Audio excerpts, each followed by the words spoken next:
देवी पार्वती ने प्रथम गुरु बनकर कार्तिकेय का प्रशिक्षण आरंभ कर दिया। फिर सबके सामने आया माँ का वो सबसे अलग रूप। सबके लिए कल्पना करना भी कठिन था कि जो सब पर दया करती है, जो इतनी ममतामयी माँ है, वो स्वयं अपने पुत्र के साथ इतना कठोर व्यवहार कैसे कर सकती है।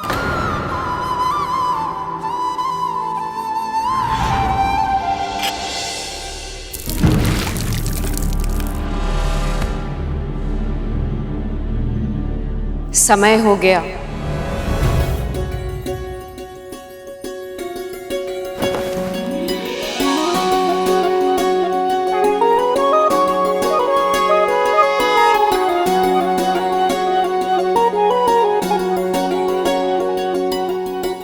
अब मेरे साथ बोलो, ओम नमः शिवाय, ओम नमः शिवाय।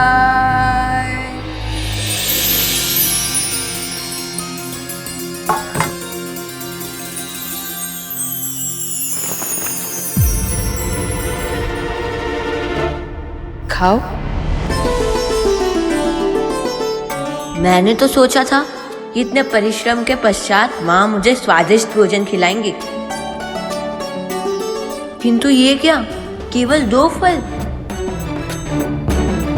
अब सूर्य नमस्कार आरंभ करो।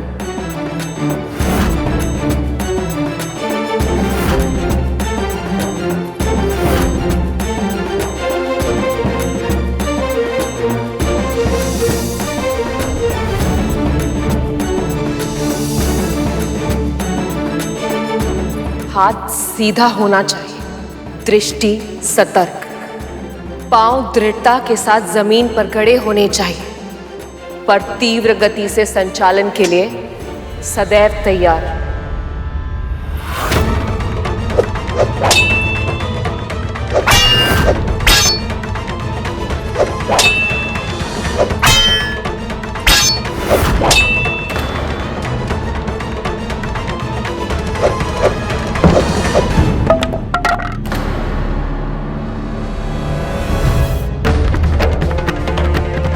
माँ,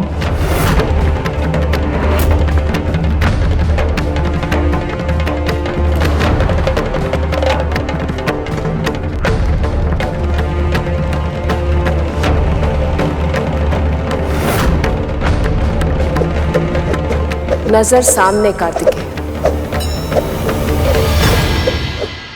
अब लिखो ओम।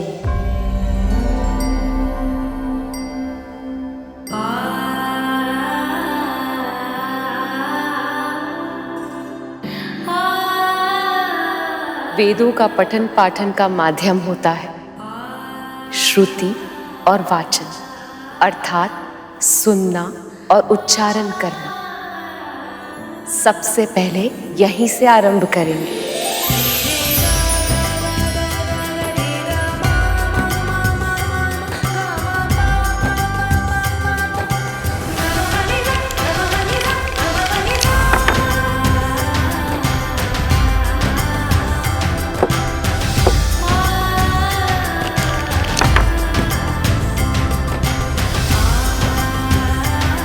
कार्तिकेय, संसार में कुछ भी इतना सरल नहीं होता जितना दिखाई देता है। इस साधारण से खेल में भी तुम्हें योजना बनानी होगी। अपने प्रतिद्वंदी को मानसिक चक्रव्यूह में उलझाना होगा।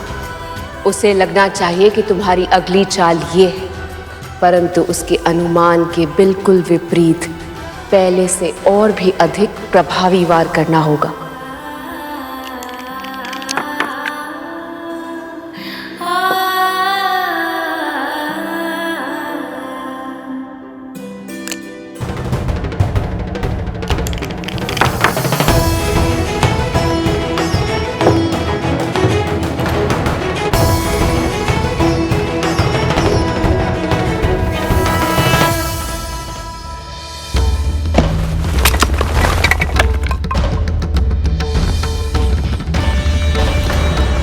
आपने ये गलत किया प्रभु। कार्तिकेय अभी केवल एक पत्थर है। इसे परिश्रम और ज्ञान की अग्नि में तप कर रत्न बनाना होगा हमें, इस तरह इसकी सहायता करके नहीं। आप सही कह रही हैं प्रिय, मुझे क्षमा कीजिए, मैं पुत्र मोह में ये भूल कर बैठा।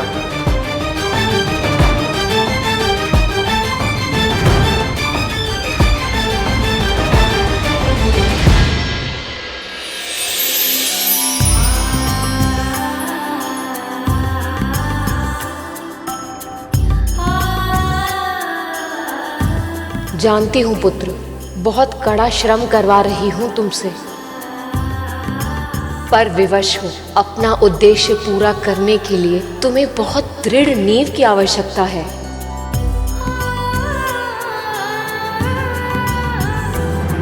कुमार का प्रशिक्षण तो दिन पर दिन और भी अधिक कठिन होता जा रहा है। इसका परिणाम भी दिखाई देने लगा है देवराज।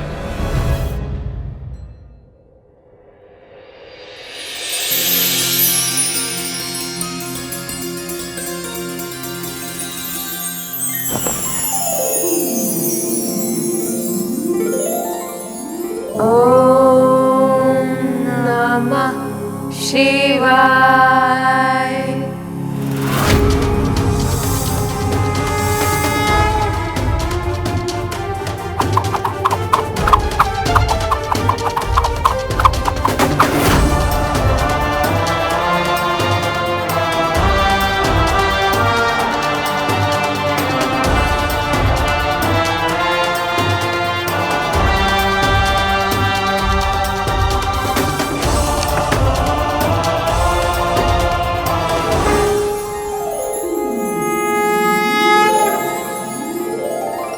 अब तुम्हारी शिक्षा का दूसरा चरण प्रारंभ होगा पुत्र। अब तुम्हें अपने पिता से शिक्षा लेनी होगी।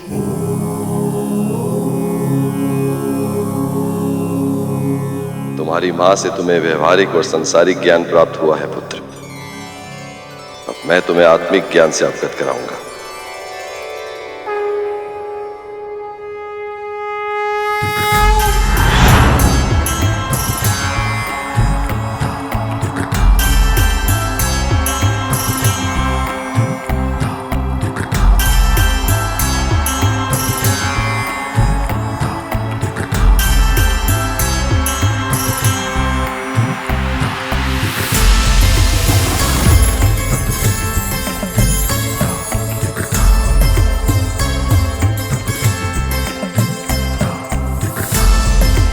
अद्भुत पिताजी, अद्भुत है ये भावना। बहुत सौभाग्यशाली हूँ मैं कि मुझे आप दोनों के पुत्र के रूप में जन्म लेने का अवसर मिला। व्यवहारिक, सांसारिक और आत्मिक सभी प्रकार का ज्ञान मिला है मुझे आप दोनों से। पर मुझे लगता है कि बिना गुरु के मेरी शिक्षा कहीं अधूरी ना रह जाए। देवी, हमारे पुत्र के लिए ऋषि अगस्त्य ही सर्वोचित गुरु होंगे। आप निश्चिंत रहिए, अब आपके पुत्र कार्तिकेय का दायित्व मेरा है।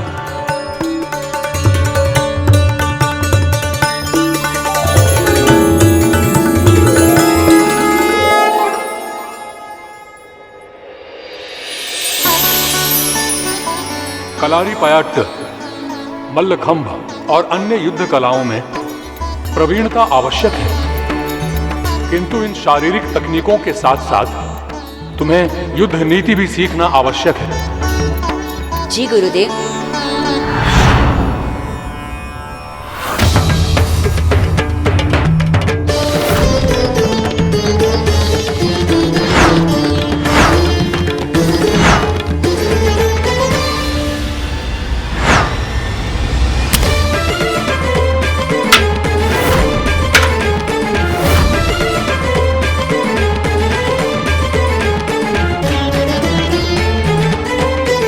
यदि ये तारकासुर का दुर्ग है तो सोच कर बताओ पुत्र, कैसे भेदोगे इसे? कैसे पराजित करोगे तारकासुर को?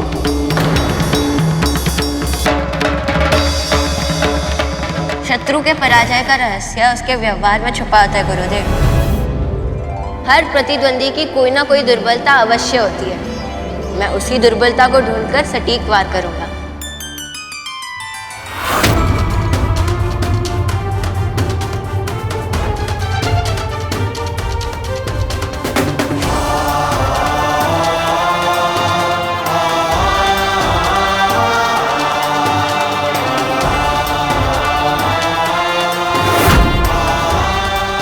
ये एकमात्र मार्ग है दुर्ग के भीतर से बाहर शस्त्र पहुंचाने का। यदि इसे ध्वस्त कर दिया तो उनकी सेना कमजोर पड़ जाएगी।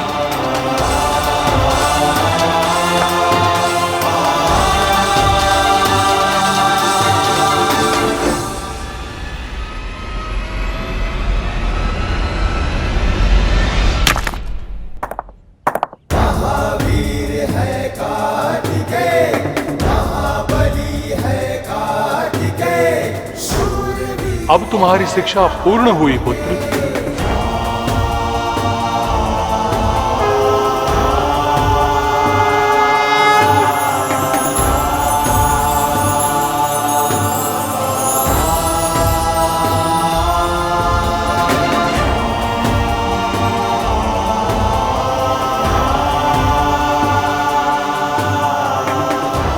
अब आप हमारे सेनापति हैं, तो हमें किसी का भी भय नहीं। भय तो उस तारकासुर को होगा कुमार, अपनी मृत्यु की संभावना से ही कांप रहा होगा। उसका मनोबल इस समय बहुत ही कम होगा और हम देवता बड़ी सरलता से उस पर विजय प्राप्त कर लेंगे।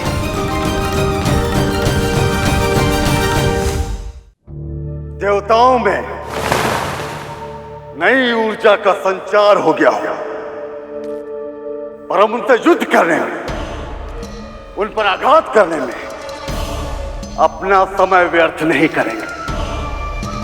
सीधे उस बालक पर आक्रमण करेंगे हम। यदि उस बालक का वध हो गया तो फिर मुझे मारने वाला कोई नहीं बचेगा। और वैसे भी उस बालक के पास युद्ध का कोई अनुभव नहीं है। आपके पास युद्ध का अनुभव नहीं है कुमार, इसलिए आप पीछे रहेंगे। आगे हम जाएंगे और उन असुरों को आप तक पहुंचने से रोकेंगे। वो निश्चित ही हमें रोकने में अपना सारा बल लगा देंगे, और हमें उन्हें रोकना नहीं है, अपने निकट और निकट आने देना है उन्हें, ताकि वो सब स्वयं मेरे माया जाल में फंस जाए। और एक बार सारे देवता अलग हो गए तो फिर वो बालक अकेला कुछ नहीं कर पाएगा।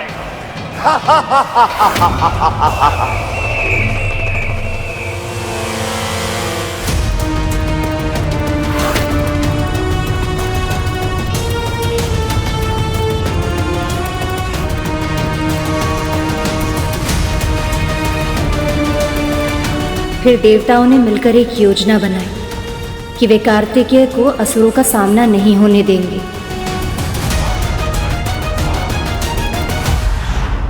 ये कितनी बड़ी विडंबना है ना मां। वर्षों तक देवता कार्तिकेय जी के जन्म की प्रतीक्षा कर रहे थे ताकि तारकासुर को मारा जा सके, और अब वही उन्हें युद्ध करने से रोकना चाहते थे। यही तो माया की शक्ति है सुपन, जिसकी जननी स्वयं श्री माता ही। प्राणी कब माया जाल में फंस जाता है उसे पता ही नहीं चलता।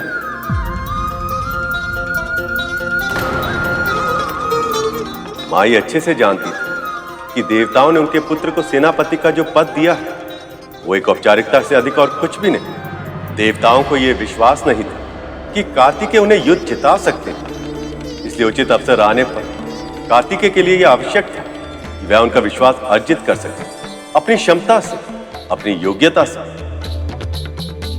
सचमुच भैया जी, मां जितनी अद्भुत है उतना ही रहस्यमयी है इनका कार्य करने का ढंग। जय मां भगवती। जय मां। जय मां भगवती। एक और देवता कार्तिकेय को बालक समझकर उसकी रक्षा करने का प्रयास कर रहे थे, तो दूसरी ओर तारकासुर की पत्नी को कार्तिकेय की शक्ति का आभास होने लगा था।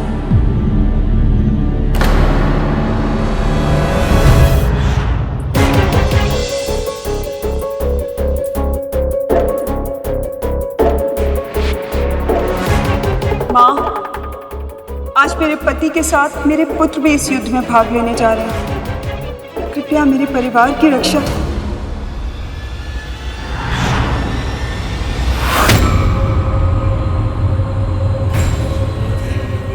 माँ, आपके मुख का तेज, ये तो अशुभ संकेत है। इसका क्या अर्थ हो सकता है माँ? इतना समय क्यों लग रहा है तुम्हें?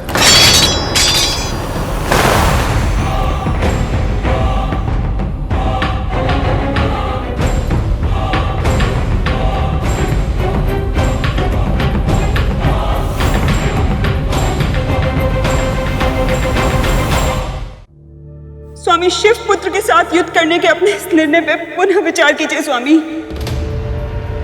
माँ के मुख से तेज का अचानक चले जाना, पूजा से पहले शस्त्रों का भूमि पर गिर जाना, ये सब अशुभ का संकेत है स्वामी। अशुभ नहीं, मूर्खता है। तुम्हारा घबरा जाना, हड़बड़ा जाना तुम्हारे स्वभाव के अवगुण है और कुछ नहीं। आज बड़े बड़े ऋषि महर्षि देवताओं के स्थान पर आज मेरी पूजा करते हैं। ये सब मैंने अपनी वीरता से प्राप्त किया है। और तुम चाहती कि तुम्हारी हड़बड़ाहट को अशुभ का संकेत समझकर तिनके के समान उस बालक से भयभीत होकर ये सम्मान, ये राजपाट, ये ऐश्वर्य सब कुछ त्याग दूं? कभी नहीं। उस बालक से हार मानना तो दूर, उससे युद्ध करना भी मेरे लिए व्यर्थ। मेरे सामने वो एक कांटे से अधिक और कुछ नहीं, और उस कांटे का सामना करने के लिए तो मेरा छोटा पुत्र तराक्ष ही पर्याप्त है। अवश्य पिताजी, उस कांटे को तो एक चुटकी में तोड़ के फेंक दूंगा मैं।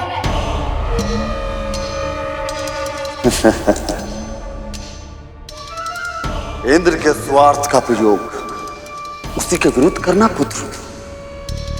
अतीक के आत्मविश्वास के कारण उस युद्ध में उस बालक को अकेला ही छोड़ देगा। उस अवसर का लाभ उठाना, क्योंकि एक बार वो बालक मारा गया तो देवताओं का सारा खेल ही समाप्त हो जाएगा। मैं समझ गया पिताजी, मैं वैसा ही करूंगा।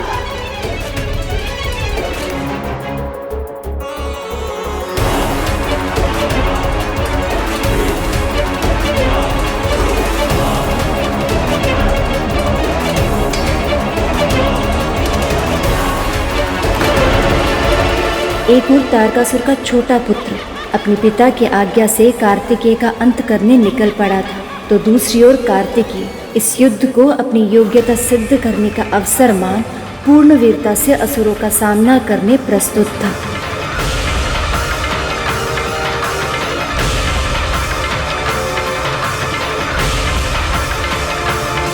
अब आजा तारकासुर, तेरा काल तेरे समक्ष खड़ा है। आजा इंद्र, तेरी मृत्यु तेरी प्रतीक्षा कर रही है। शिव पुत्र तो क्या, स्वयं शिव भी मेरा कुछ अहित नहीं कर सकते।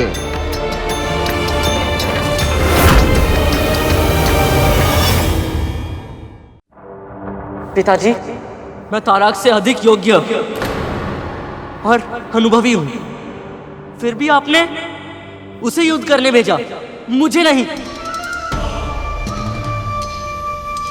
क्योंकि वो तो केवल एक प्रिय पुत्र है, और तुम मेरे उत्तराधिकारी हो विदुरमाली,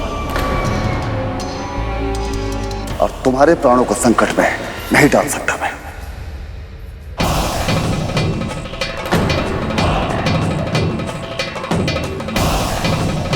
जिस पुत्र का पिता ही उसका शत्रु हो जाए तो इस पूरे जगत में उसकी रक्षा कौन कर सकता है?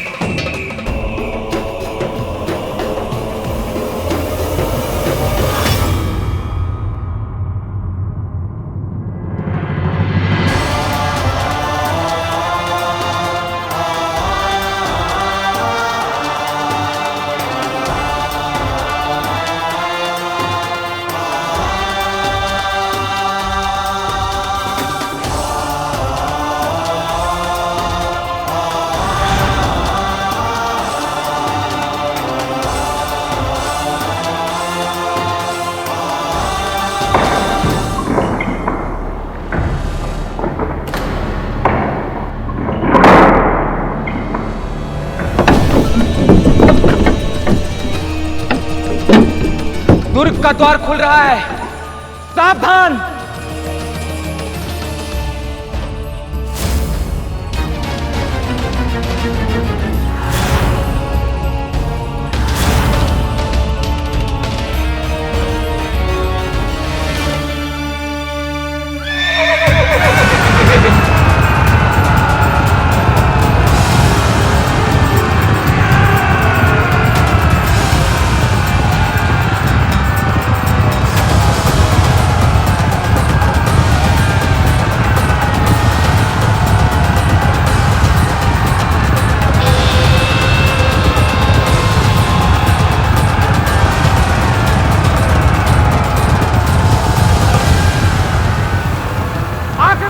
हमें उनसे पहले अस्त्रों का प्रयोग नहीं करना चाहिए।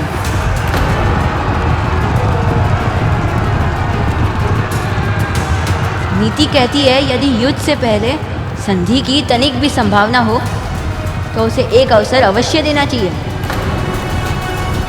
अच्छा ही हुआ कि हमने कुमार को पीछे रखा है। कुमार बालक है, असुरों के साथ युद्ध का अनुभव नहीं है उन्हें।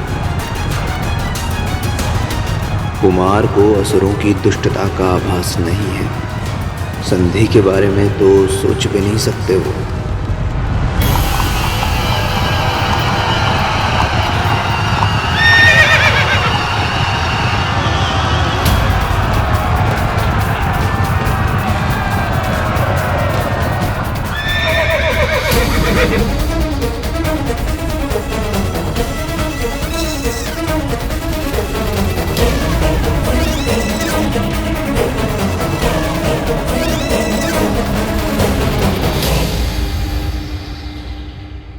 हमें युद्ध में कोई रुचि नहीं है।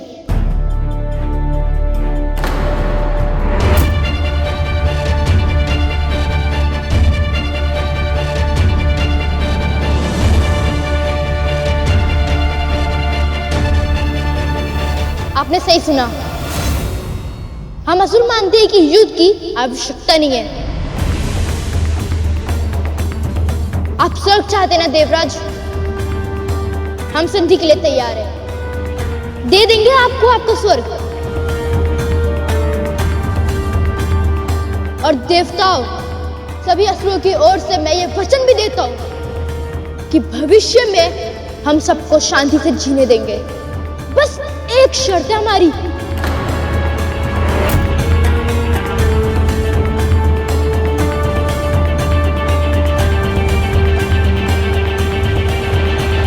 कार्तिकेय को हमें सौंप दीजिए।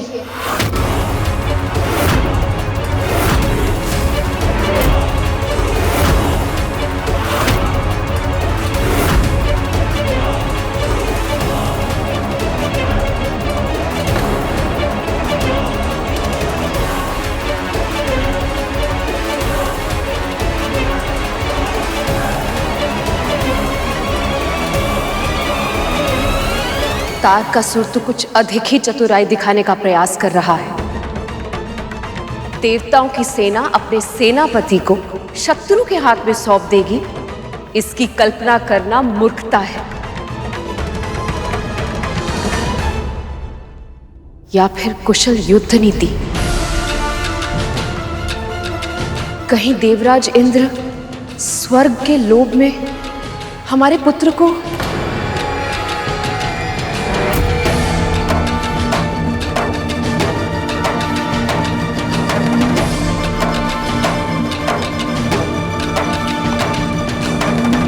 स्वर्ग के लिए तुम्हें कुमार को सौंपते हैं?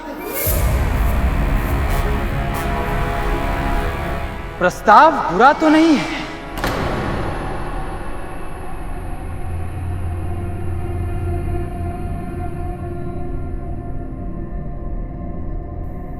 यदि असुरों की कुटिल दृष्टि से देखा जाए तो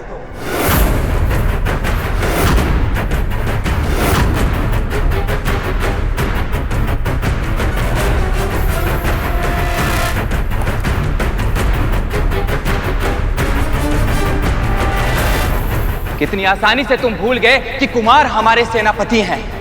देव सेना का गौरव है ये। तुम असुरों से तो ऐसी ही मूर्खता की आशा थी।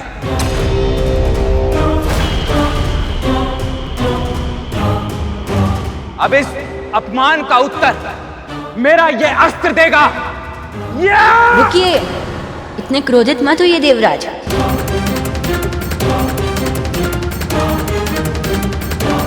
असुरों का प्रस्ताव इतना भी बुरा नहीं है कि विचार किए बिना ही ठुकरा दिया जाए।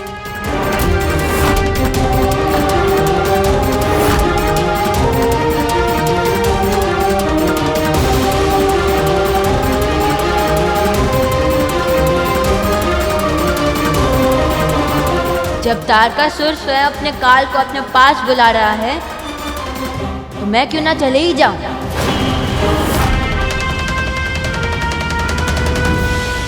सीधे उसका सामना करूंगा तो निर्दोषों का रक्त बहाए बिना ही इस युद्ध का अंत कर पाऊंगा।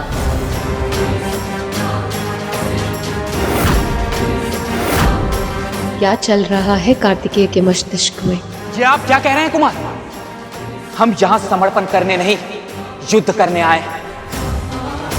और वैसे भी हम आपको इतने संकट के मुख में नहीं भेज सकते। आप तारकासुर का सामना अकेले नहीं कर पाएंगे कुमार।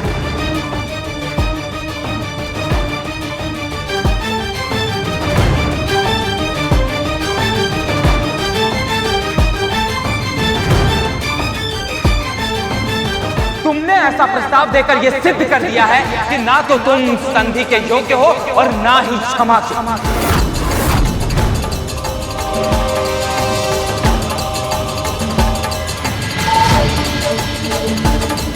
देवताओं का कोप सहने के लिए तैयार हो जाओ। आक्रमण!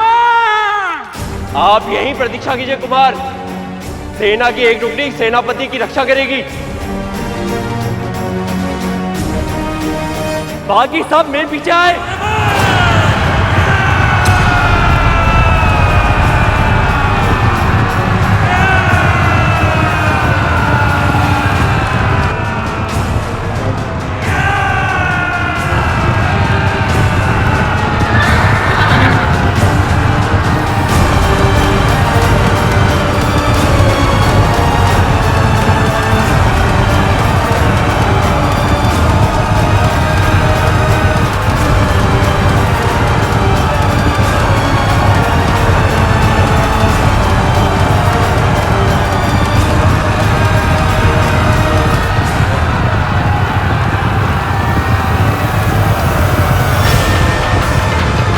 इन मूर्ख देवताओं को लगता है कि हम इनसे भयभीत हैं, किंतु हमारी योजना कुछ और ही है।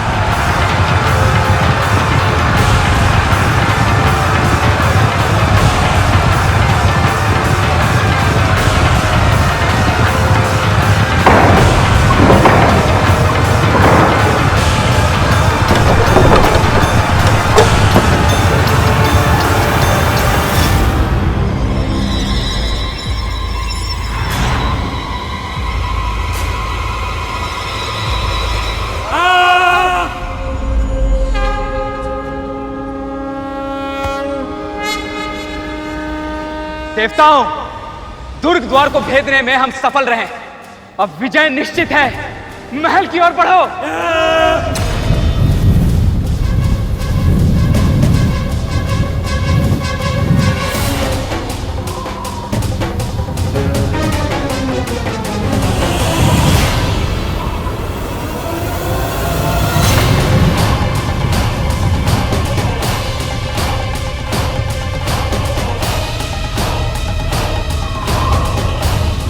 ये क्या हो रहा है देवराज? छली असुरों ने हमें अपने माया जाल में फंसा लिया है।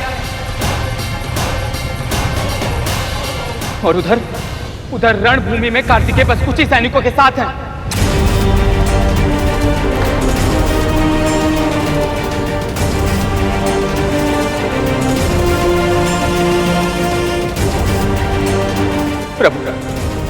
प्रभु अब क्या होगा? प्रभु अब क्या होगा?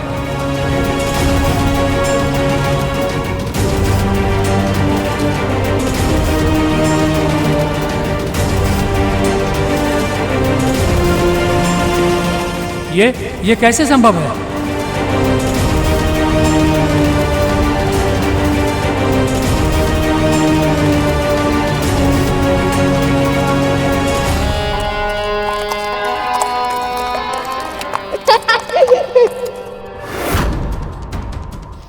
आश्चर्य हो रहा है। आंखों के सामने इतना विशाल दुर्ग मुफ्त हो गया। वास्तविकता में तो देव सेनापति यहाँ पे दुर्ग था ही नहीं।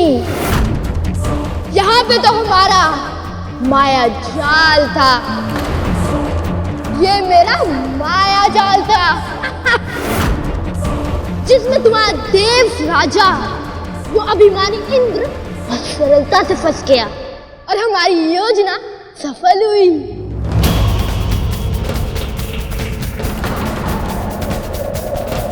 अब अपने आप को समर्पण कर दो कार्तिकेय, क्योंकि तुम्हें बचाने वाला कोई नहीं है।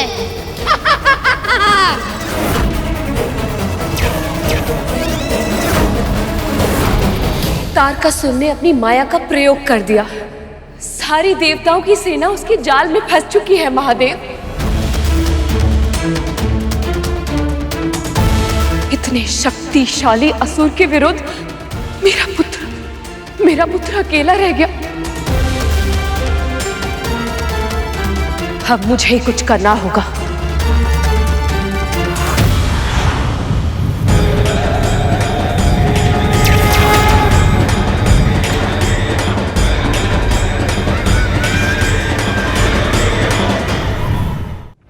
ये आप क्या कर रही हैं देवी?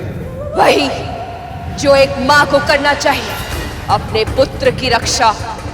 माँ का कार्य केवल रक्षा करना नहीं होता देवी, आत्मरक्षा सिखाना भी उनका दायित्व होता है।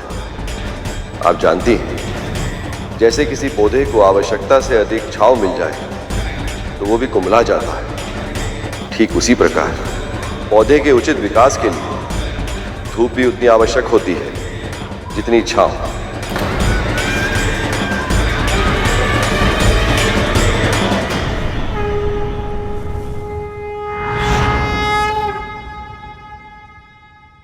देवी, अपने पुत्र और अपनी शिक्षा पे विश्वास रखिए।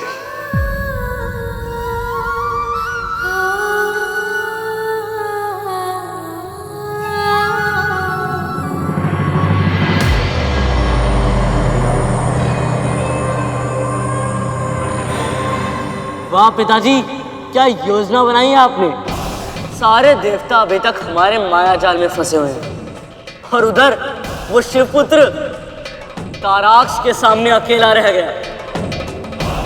विजय केवल शक्ति से नहीं मिलती है पुत्र, योजना बनाकर अपनी शक्ति के उचित प्रयोग से मिलती है, जैसे अब हमें मिलेगी इस शिवपुत्र पर विजय।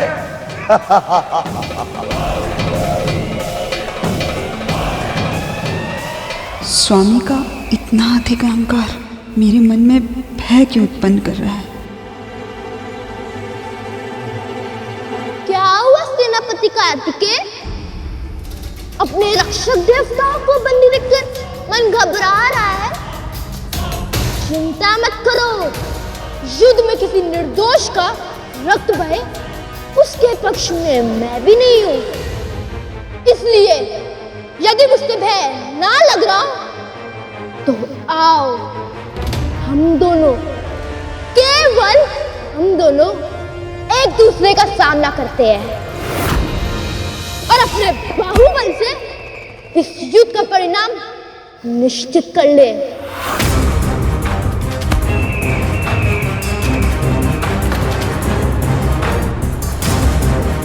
माता इतनी चिंतित क्यों है? सेना का कार्य अपनी सेनापति की रक्षा करना नहीं होता, विपक्षी सेना से युद्ध करना होता है और सेनापति का कार्य उस युद्ध का नेतृत्व करना होता है।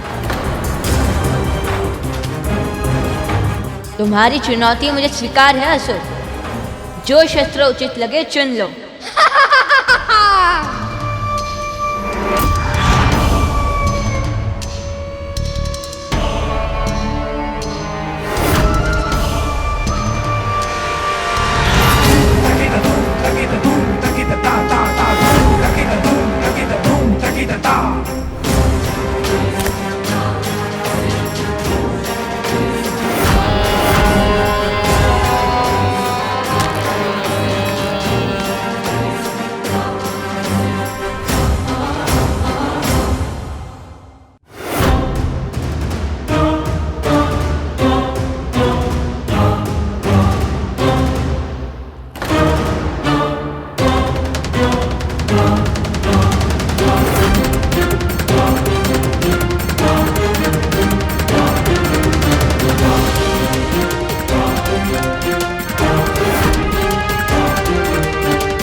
ये शिवपुत्र तो भयभीत है।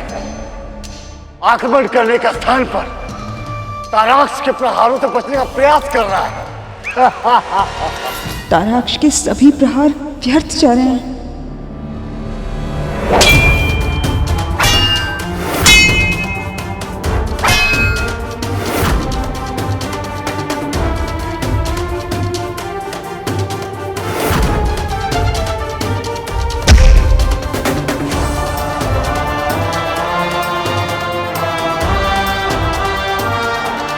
तुम्हारी योजना सफल हो रही है पुत्र। असुर थक रहा है। अचानक प्रहार करो और समाप्त कर दो इस युद्ध को। अचानक प्रहार करो और समाप्त कर दो इस युद्ध को। अचानक प्रहार करो, समाप्त कर दो इस युद्ध को।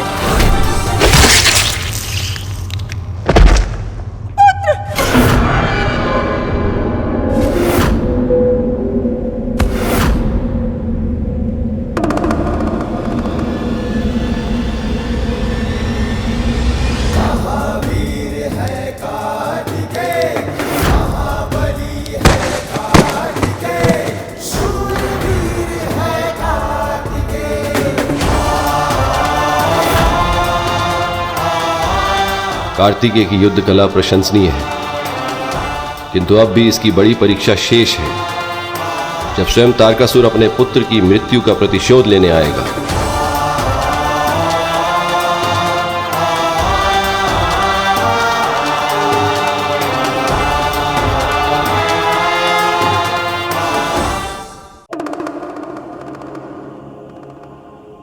अब आप ठीक हैं देव? महादेव, संकट अभी पूरी तरह से समाप्त नहीं हुआ है।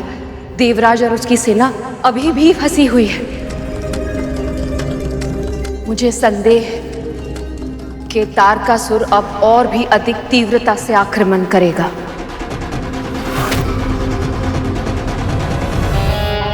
मूर्ख कहीं का, उस बालक को चिढ़ाने और खेलने में ही इतना समय व्यर्थ कर दिया, गवा दिया अपना जीवन और मेरा सम्मान। अभी तक पराजय नहीं हुई है पिताजी। इंद्र और उसकी सेना अभी तक हमारे बंदी है,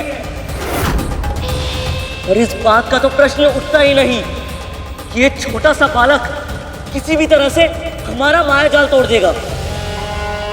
विजय की संभावना अभी भी शेष है पिताजी। तो जाओ विदुर माली, जाकर युद्ध करो और प्रतिशोध लो अपने भाई की मृत्यु का। मैं आपको निराश नहीं करूंगा पिताजी। जिस तरह से मेरे भाई का शीश कटकर भूमि पर गिरा है, उसी तरह से उस शिव पुत्र का शीश काटकर मैं लाऊंगा।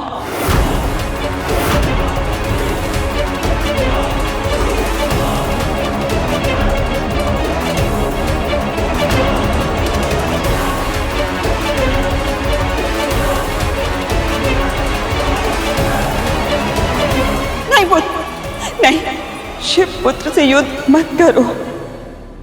कहीं ऐसा ना हो पार्वती के स्थान पर मेरी कोप सुनी हो जाए। प्रोत्साहित करने के स्थान पर हतोत्साहित मत करिए माँ। हटो मेरे मार्ग से। स्वामी, ये आपका उत्तराधिकारी है स्वामी।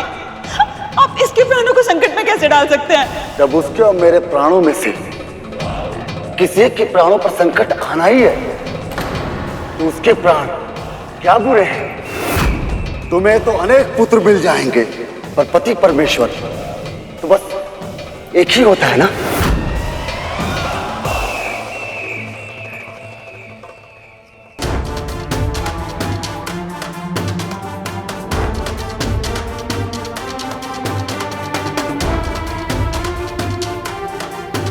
मुझे देवराज और अन्य देवताओं को असुरों के मायाजाल से शीघ्र ही मुक्त करना होगा।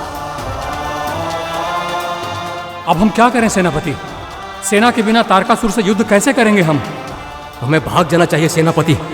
प्राण बचेंगे तो हम भविष्य में अवश्य युद्ध कर पाएंगे। हम सेनापति हूं मैं। अपनी सेना को शत्रु की माद में अकेला छोड़कर कहीं नहीं जाऊंगा। यदि ये मायाजाल है तो मेरी माँ योग माया है। यदि ये माया जाल है तो मेरी माँ योग माया है। सब कुछ उन्हीं का रचा हुआ है। अब वही हमारी सहायता करेगी। देखा देखा कितना भयभीत है ये। प्रार्थना कर रहा है अपने प्राणों की रक्षा करने के लिए, और ऐसा नहीं होगा। ना ही इसके पिता मेरा वध कर सकते हैं, ना ही मां। तो फिर इस पूरी सृष्टि में ऐसा कौन है जो मुझसे इसकी रक्षा कर पाए? स्वामी का इस प्रकार अहंकार उचित नहीं है। अंततः है तो वो देवी पार्वती और महादेव का पुत्र। न जाने कितनी असीम शक्तियों का स्वामी होगा वो।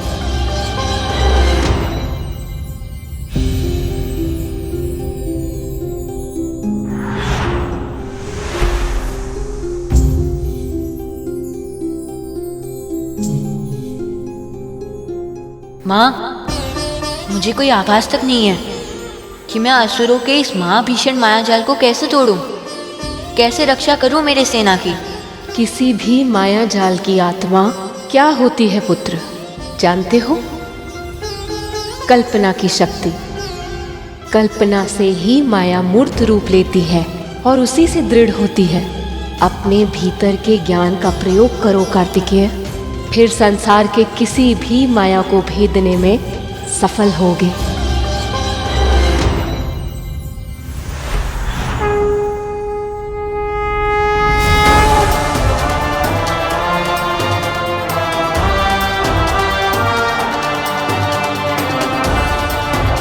मुझे इस माया जाल को तोड़ना ही होगा।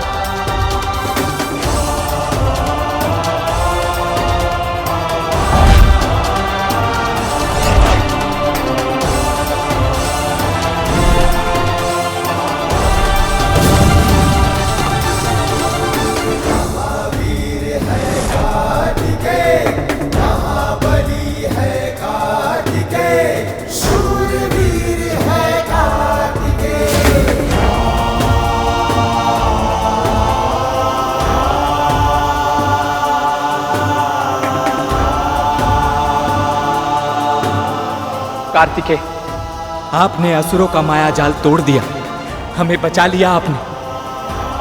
आपकी जय हो। सेनापति की जय, सेनापति की जय, सेनापति की, सेनापति की। ये जयकार मेरी नहीं, आपकी है माँ। दूर रहते हुए भी आपने अपने पुत्र की सहायता कर ही दी। एक माँ अपनी संतान से शारीरिक रूप से भले ही दूर, पर इतनी दूर भी कभी नहीं होती कि उसकी हर इच्छा, उसकी हर पीड़ा बिना कहे समझ ना पाए। एक माँ अपनी संतान को शिशु अवस्था से ही जान जाती है, जब वो बोल भी नहीं पाता, जब उसे ये भी नहीं पता होता कि वो भूख से रो रहा है या नींद से। संतान भी अच्छी तरह जानती है कि उसे कष्ट हो तो मां सब कुछ छोड़ छाड़ के, सब कुछ भूल के उसकी ओर दौड़ती है। इसीलिए संतान चाहे कितनी भी बड़ी हो जाए, पर कष्ट की घड़ी में उसके मुख से पहला शब्द मां ही फूटता है।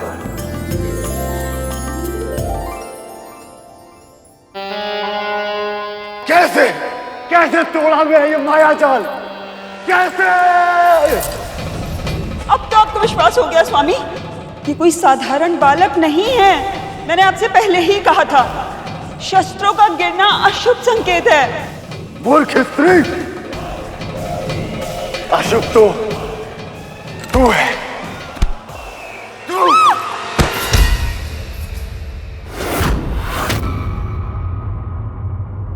हमें क्षमा कर दीजिए कुमार, हमने आपकी क्षमता को कम आंका। हाँ कुमार, हम जानते थे कि आप तारकासुर का वध करने में सक्षम हैं, फिर भी हमने आपकी योग्यता पे विश्वास नहीं किया। हमें क्षमा कर दीजिए।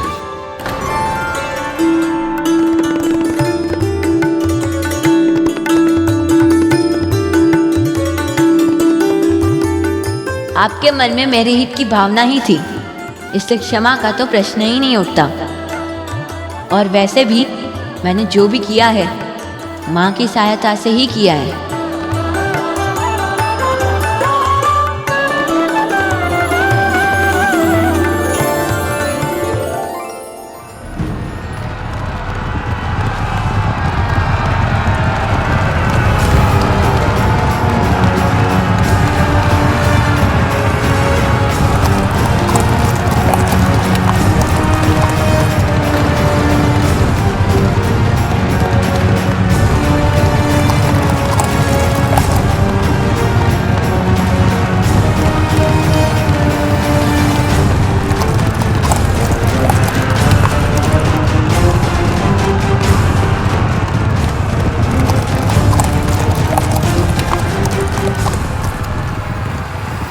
जो भूल मैंने पहले की थी वो अब नहीं करेंगे कुमार। इस युद्ध का नेतृत्व आप कीजिए।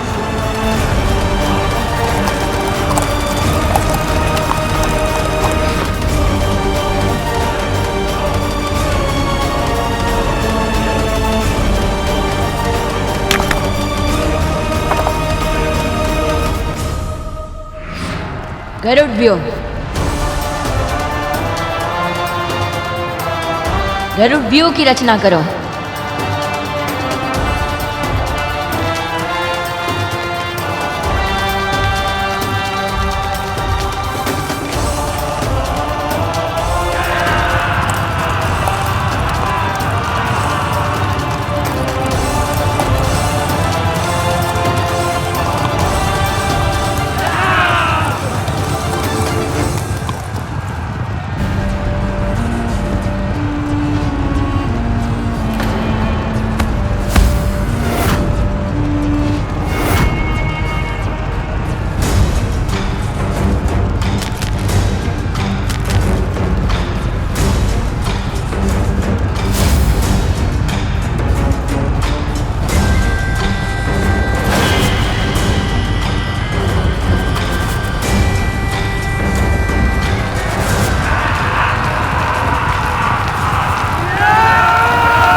मैं व्यर्थ ही आपकी चिंता कर रहा था। आप में तो स्वयं महादेव और माँ आदि शक्ति का अंश है। आप धन्य है सेनापति कार्तिकेय, आप धन्य हैं।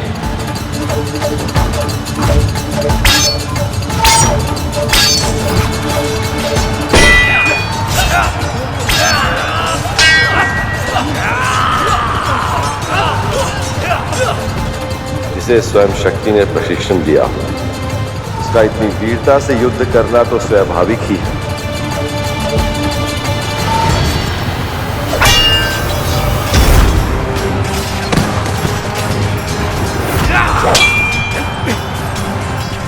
नष्ट करने के लिए अब और समय नहीं है विदुर बाली। इस बालक पर आक्रमण करो, रोको इसे।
वर्षों का प्रशिक्षण तुम्हारे साथ है विदुर मालिक, जबकि ये बालक पूरी तरह अनुभवहीन है।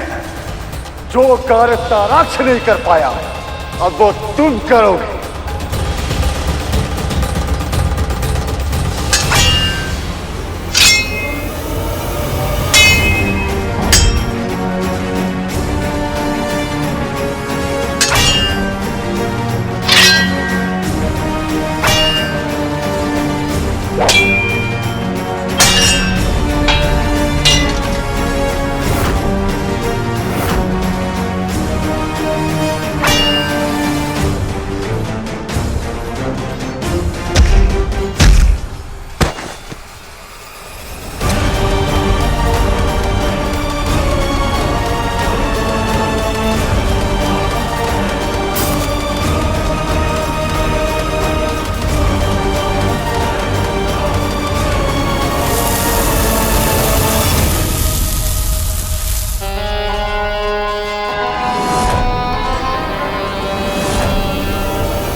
शाबाश मेरे पुत्र, अब अवसर का लाभ उठाओ और वध कर दो इस शिव पुत्र का।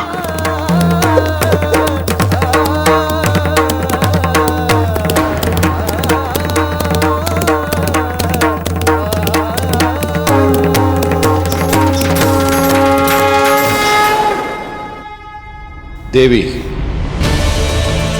केवल गिर जाने से हार नहीं होती, उसे स्वयं ही उठने दीजिए।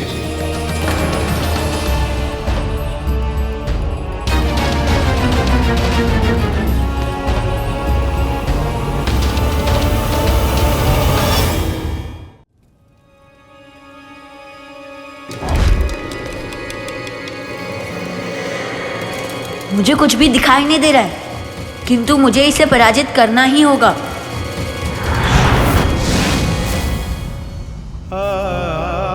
पराजय मन में हार मानने से ही होती है पुत्र। यदि तन में क्षमता है और मन में इच्छा है तो विजय की संभावना शेष है। पर मैं कुछ भी नहीं देख पा रहा माँ, इससे मैं कैसे युद्ध करूं ऐसे? सीमा तन की होती है, परंतु मन असीमित होता है कार्तिकेय। अपने मन की आंखें खोलो पुत्र।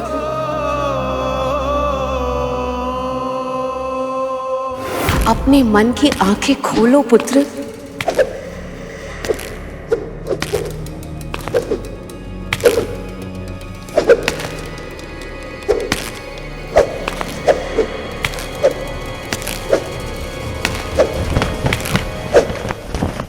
मुझे ध्वज की ध्वनि सुनाई दे रही है।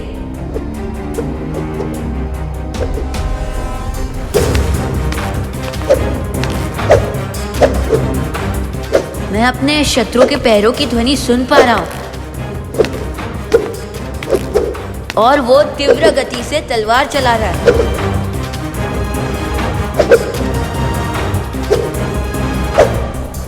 मुझे ध्वज के पास पहुंचना होगा ताकि मैं उसे अपना शस्त्र बना सकूं।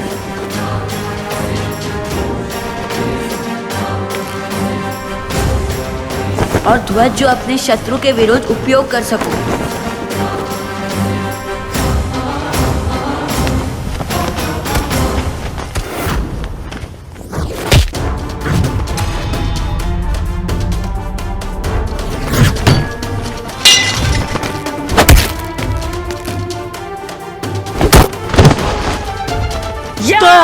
दया दया कीजिए गौरी शंकर सूत।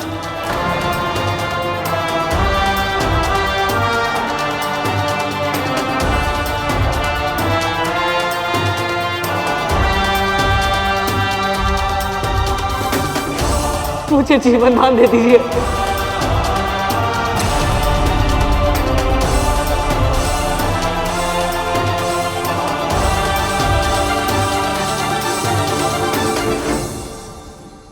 व्यक्तित्व की वास्तविक परीक्षा तब होती है देवी, जब चुनाव करना कठिन हो।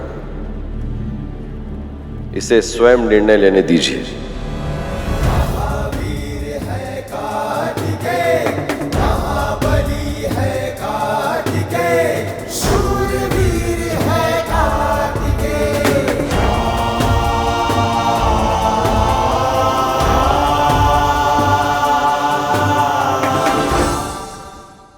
इसका विश्वास मत कीजिए सेनापति। ये असुर है कुमार। छल करना, असत्य बोलना, ये इसका स्वभाव है।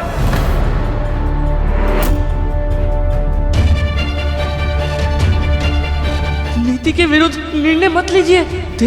देव सेनापति, मैं तो आपका शरणागत हूँ और शरणागत का प्राण बचाना तो आपका धर्म है। दया कीजिए, दया कीजिए। शरण में आए हुए का वध कैसे करूं? पर दुष्ट असुर को तो जीवित भी नहीं छोड़ सकता। कैसी दुविधा है ये?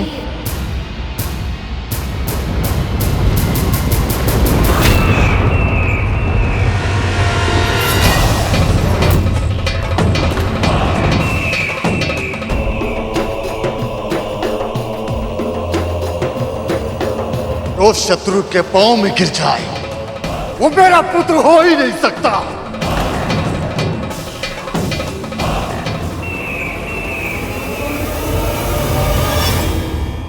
तारकासुर स्वयं यहाँ आ गया। प्रतीत होता है क्रोध में स्वयं अपने पुत्र का अंत कर देगा। इस कार्तिकेय का अंत करने के लिए यही उत्तम अवसर है।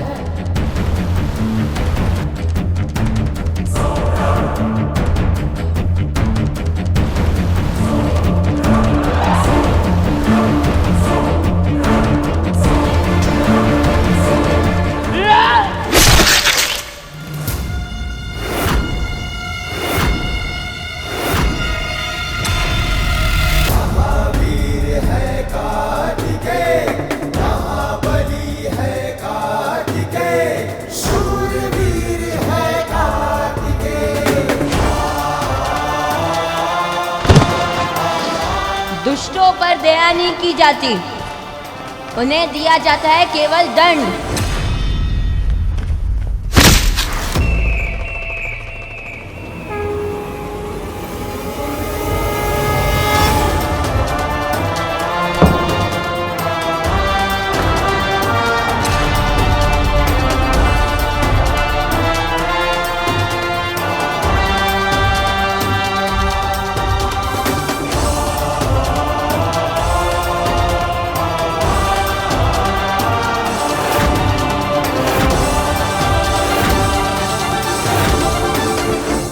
महादेव, हमारे पुत्र ने युद्ध की मर्यादा तो रख ली, परंतु वो तारकासुर का सामना कैसे करेगा? पुत्र कितना भी क्षमतावान ही क्यों ना, पर मां की ममता सदैव उसकी चिंता करती रहती है। और हमारे पुत्र में तो आपका अंश है, आदि शक्ति का अंश, और आपको अपनी शक्ति पर विश्वास करना ही पड़ेगा देव।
अद्भुत, विलक्षण।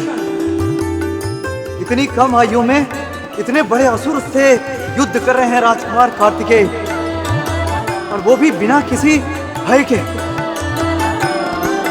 और यही नहीं वायुदेव, तारकासुर जैसे भीषण योद्धा के प्रहारों का उत्तर अपने अस्त्रों से देकर कुमार अपनी योग्यता को सिद्ध कर रहे हैं।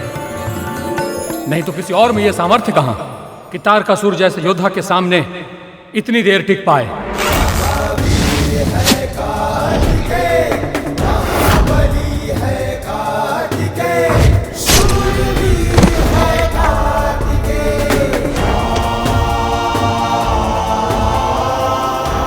मैंने सुना था असुर शत्रु के सामने घुटने नहीं टेकते। क्या तुम असुर भी ऐसा ही मानते हो क्या तारकासुर? हम असुर मानते हैं कि शत्रु को योग्यता सिद्ध करने के लिए पर्याप्त अवसर देना चाहिए। रुकिएगा बालक, प्रहार कर।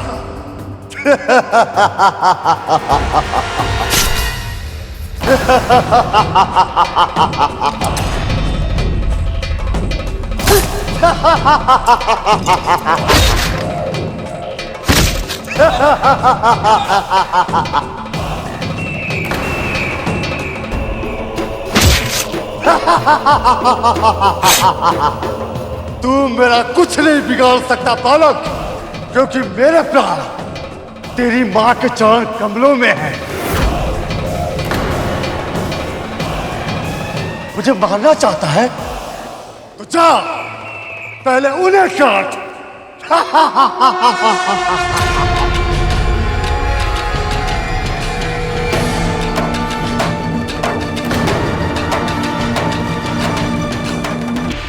तारकासुर के प्राण माँ के चरणों में, किंतु ये कैसे संभव है? माँ पर प्रहार करने का मैं विचार भी नहीं कर सकता हूँ, किंतु फिर तारकासुर का अंत कैसे करूंगा मैं? ये राक्षस राज तो बड़े ही बुद्धिमान निकले। कार्तिकेय को ऐसी दुविधा में फंसाया जिसका कोई समाधान ही नहीं है। नहीं, अब देखिए कि कोई भी पुत्र अपनी माँ से क्रोधित हो सकता है, घर छोड़कर जा सकता है, पर अपनी माता के चरण काटना ये तो असंभव ही। इसे बुद्धिमानी नहीं, इसे धूर्तता कहते हैं दीदी। भला धर्म और मां, उन दोनों के बीच में से किसी एक को कोई कैसे चुन सकता है भला?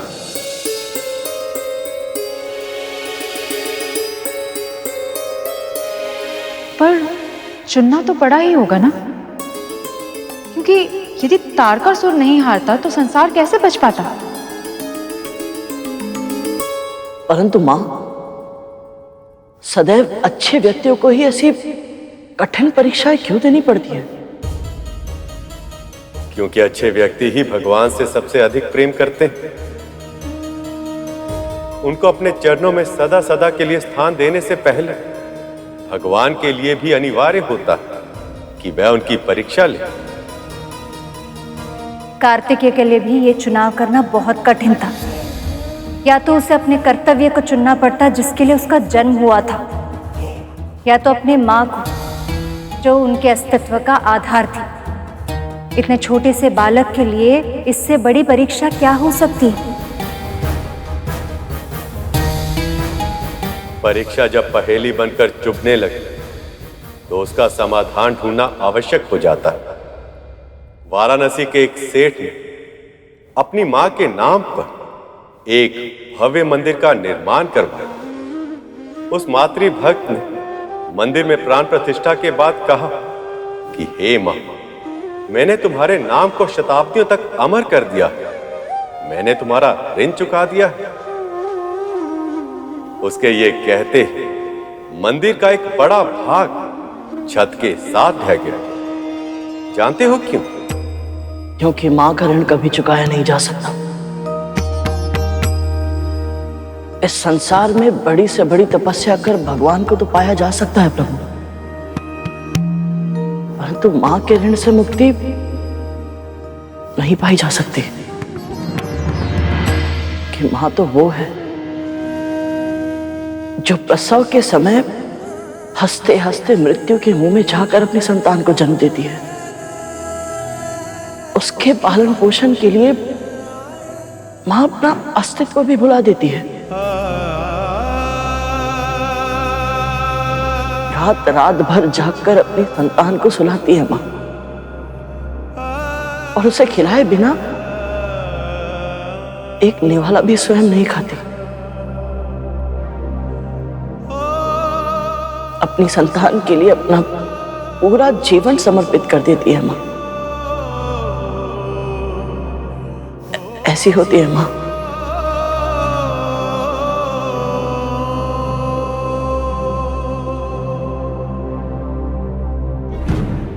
आयु कम है पर बातें बहुत बड़ी बड़ी करते हैं आप, किंतु उसके लिए हमारे पास समय नहीं है।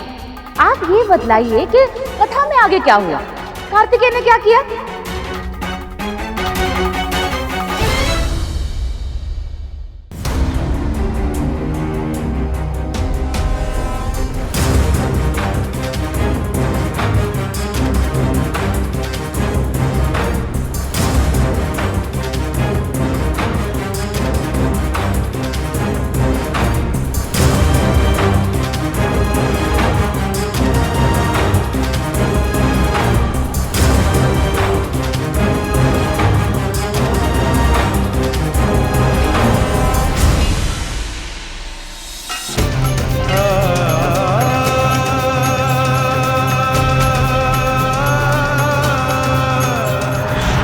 मैं तुम्हें आत्मिक ज्ञान से अवगत कराऊंगा।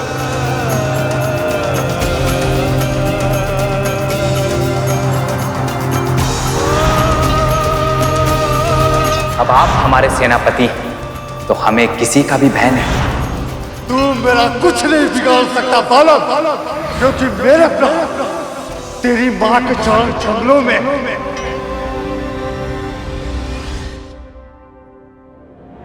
सभी ने कितनी आशाओं से ये उत्तरदायित्व सौंपा था मुझे। अब कैसे निभाऊं अपना दायित्व, कैसे रक्षा करूं संसार की, कैसे?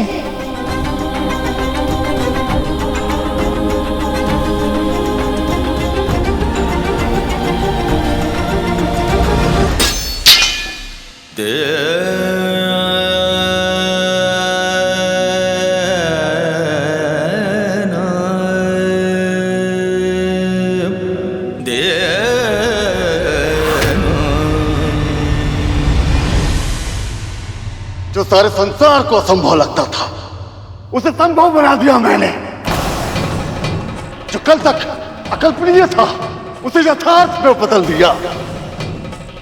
आज मैंने केवल उस बालक कार्तिकेय पर ही नहीं, अपनी मृत्यु पर भी विजय पा ली है। अपने काल को हरा दिया है मैंने। आप सत्य कह रहे हैं स्वामी? विश्वास नहीं हो रहा? कल सुबह अपनी आंखों से देख लेना। कल ना ये देवता यहां दिखाई देंगे और ना ही कार्तिकेय। वो कितना भी वीर क्यों ना हो, पर अपनी मां के चरण कमल काटने की शक्ति उस पुत्र में नहीं है, किसी पुत्र में नहीं होती।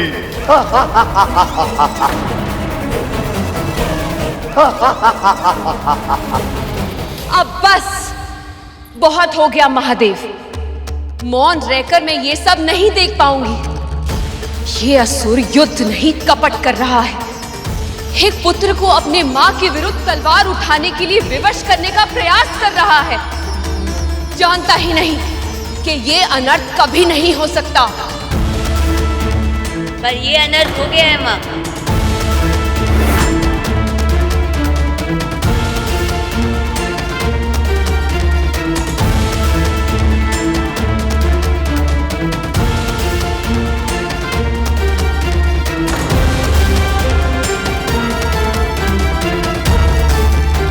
क्या कहना चाहते हो पुत्र? तुम्हारा अर्थ क्या है? आप दोनों ने ही मुझे सिखाया कि मेरा धर्म है धर्म की रक्षा करना, क्योंकि मेरा जन्म एक विशेष उद्देश्य के लिए हुआ था। वही मेरा लक्ष्य है, वही मेरी नियति। इसलिए आज अपने धर्म का पालन करने के लिए मुझे कुछ भी क्यों ना करना पड़े, मैं करूंगा।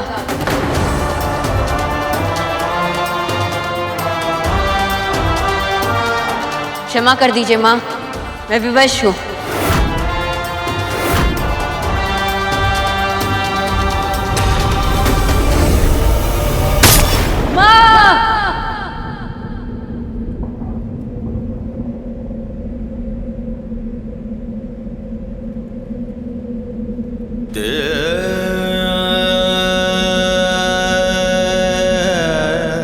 ये कितने गंभीर मानसिक संताप से जूझ रहा है, इसका आभास मुझे है महादेव।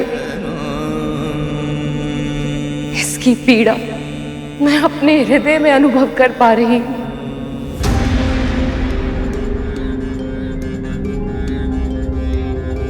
जानती हैं देवी, इससे क्या सिद्ध होता है? इसे अथाह प्रेम है, आपसे भी और इस संसार से भी, जिसे आपने ही रचा है। तभी तो संसार के हित के लिए ये आपका हित नहीं कर सकता, पर आपका हित ना करके इस संसार को अभिशप्त जीवन जीने के लिए विवश भी नहीं कर पा रहा। इस अंतर्द्वंद की पीड़ा हमारे पुत्र को अवश्य सहनी पड़ रही है पार्वती, पर हमें स्मरण रखना होगा कि स्वर्ण अग्नि के ताप को सहकर ही कुंदन बन पाता है। आप स्वयं को दोष मत दीजिए कुमार। ऐसी परिस्थिति में हम देवता भी नहीं समझ पा रहे हैं कि क्या करें और कैसे। तो फिर आप तो बालक हैं कुमार, आपका तो भयभीत या भ्रमित होना तो स्वाभाविक है। पर ये विकल्प मेरे लिए नहीं है देवराज। एक और ये धरती है, सारा संसार है, जिसकी रक्षा करना मेरा दायित्व है, इसलिए तो जन्म हुआ है मेरा। और दूसरी ओर वो माँ है, जिनके कारण मेरा अस्तित्व संभव हुआ है। दोनों में से किसी एक का चुनाव करना संभव नहीं है। अवश्य ही कोई और उपाय होगा, पर ऐसा कैसे हो सकता है कि उस असुर ने मेरी माँ के चरणों में अपने प्राण रखे हो और माँ को पता तक ना चला हो। ये तो मुझे भी विचित्र लग रहा है कुमार। क्या ये संभव है कि ये असुरों की कोई नई चाल हो? अवश्य ही वो असत्य बोलकर हम सबको भ्रमित कर रहा है। या तो फिर ये भी तो संभव है कि उसने कहा तो सत्य ही हो, पर उसके सत्य का अर्थ कुछ और हो।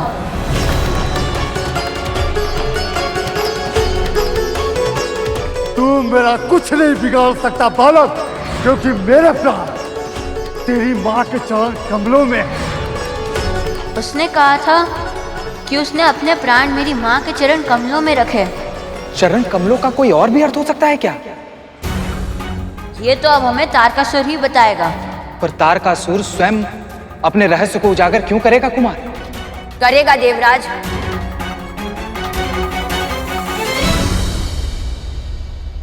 हम उचित कुंजी लगाएंगे तो अपने रहस्य का ताला अवश्य खुलेगा, पर उसके लिए जैसा मैं कहूं आपको वही करना होगा।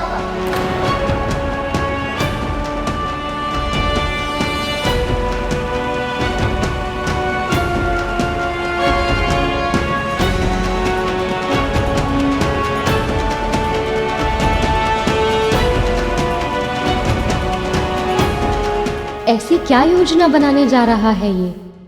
इसने देवराज से क्या कहा होगा प्रभु? कहीं कोई ऐसा कार्य तो नहीं करने जा रहा जिससे ये फिर से किसी संकट में पड़ जाए। अभी तक हमारे पुत्र ने केवल शक्ति और भक्ति का ही परिचय दिया है, पर अब समय आ गया है, इसे बुद्धि की परीक्षा भी देनी होगी। जिसके पास शक्ति, भक्ति और बुद्धि का संगम हो, उसे पूरे ब्रह्मांड में कोई पराजित नहीं कर सकता देवी।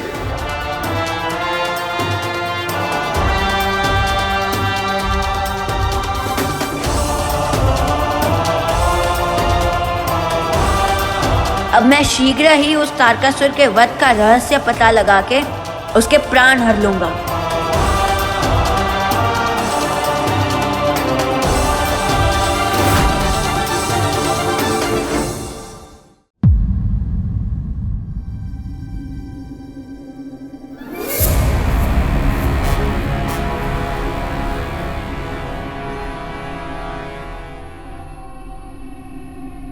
महारानी,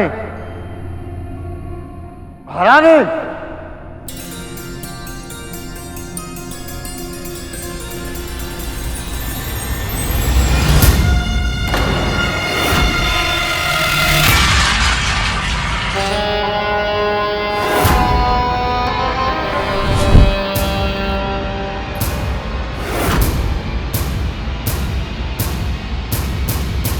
आप देवी माँ में आस्था रखती हैं, भक्ति की शक्ति पर विश्वास है आपको, इसलिए मुझे लगा कि मुझे आपको सावधान कर देना चाहिए।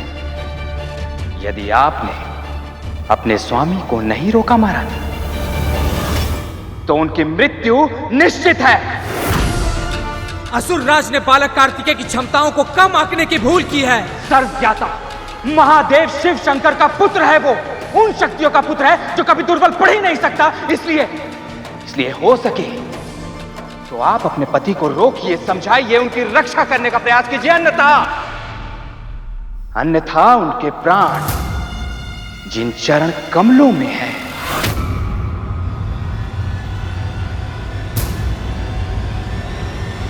वो गौरी शंकर सुध उनका विनाश करके रहेगा।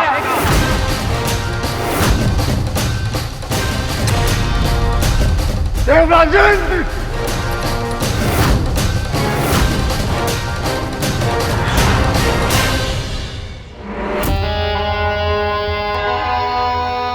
स्वामी, स्वामी कार्तिकेय को आपके चरण कमलों का रहस्य पता चल चुका है स्वामी। अब क्या होगा?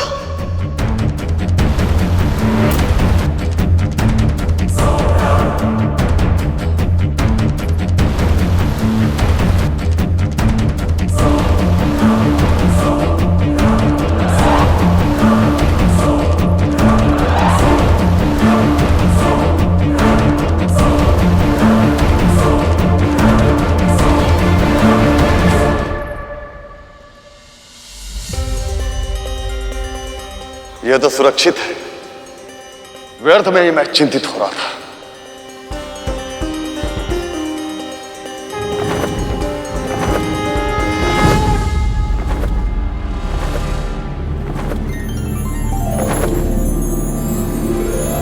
तो ये है वो कमल जिसमें बसी है तारकासुर की प्राण शक्ति। अब मुझे ज्ञात हो गया कि तारकासुर के प्राण हरने हैं, तो मुझे इस कमल को नष्ट करना होगा।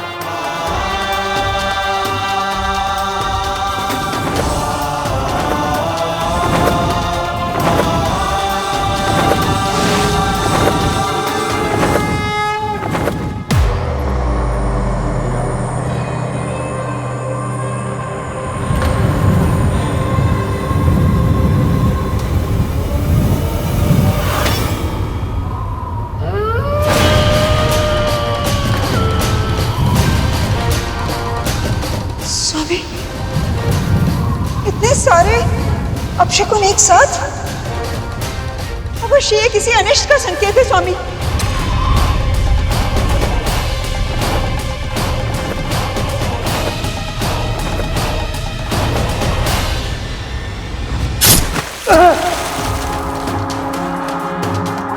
स्वामी, क्या हो रहा है आपको स्वामी?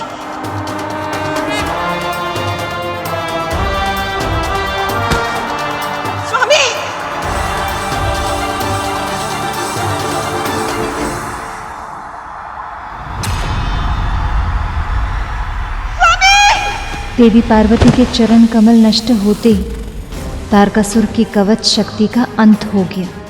किंतु फिर आरंभ हुआ वो युद्ध जिसकी प्रतीक्षा देवताओं को कई वर्षों से थी। कार्तिकेय और तारकासुर का युद्ध, और अब की बार कार्तिकेय के वार से तारकासुर को कोई नहीं बचा सकता था। मेरे साथ छल करके तूने मेरे स्वर्ण कमल को भले ही नष्ट कर दिया हो, पर तू मेरे मनोबल को नष्ट नहीं कर सकता, और न ही मेरे भुजबल को। अब भी इतना शक्तिशाली हूं मैं कि तुझ जैसा असंख्य बालक मेरा कुछ नहीं बिगाड़ सकता। जानता ही है ना, यज्ञों की आहुति मेरे नाम पर होती है। भय से दी गई आहुति आस्था के छोटे से दीपक का भी सामना नहीं कर सकती तारकासुर। आज तुम्हारा अंत होगा और वो अंत करूंगा मैं।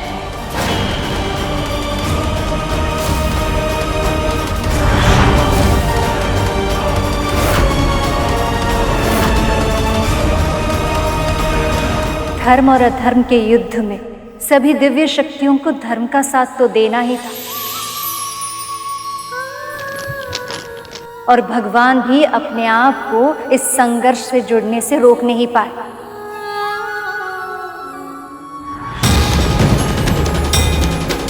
तभी नारायण, ब्रह्मदेव,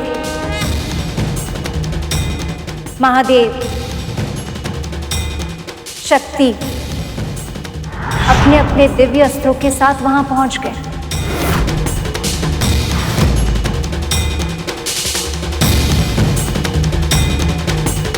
वो बहुत ही अद्भुत दृश्य था। ऐसा लग रहा था कि कार्तिकेय में उन सब की शक्ति प्रवाहित हो रही है।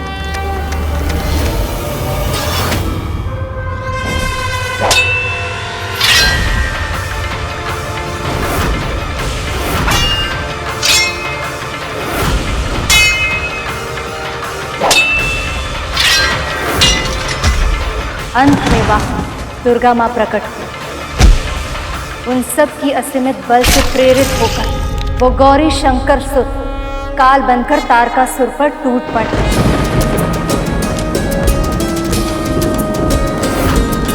दुर्गमा दुर्गमा लोका दुर्गमात्म स्वरूपिणी, दुर्गमार्ग प्रदा दुर्गम विद्या दुर्गमाश्रिता, दुर्गम ज्ञान संस्थाना दुर्गम ध्यान वासिनी, दुर्गमोहा दुर्गमदा दुर्गमार्ग स्वरूपिणी, दुर्गमासुर सहंत्री दुर्गमायुधधारिणी, दुर्गो भविष्यति न संशयः।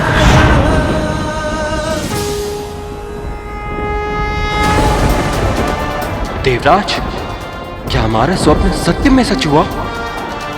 क्या तारकासुर सच में मारा गया?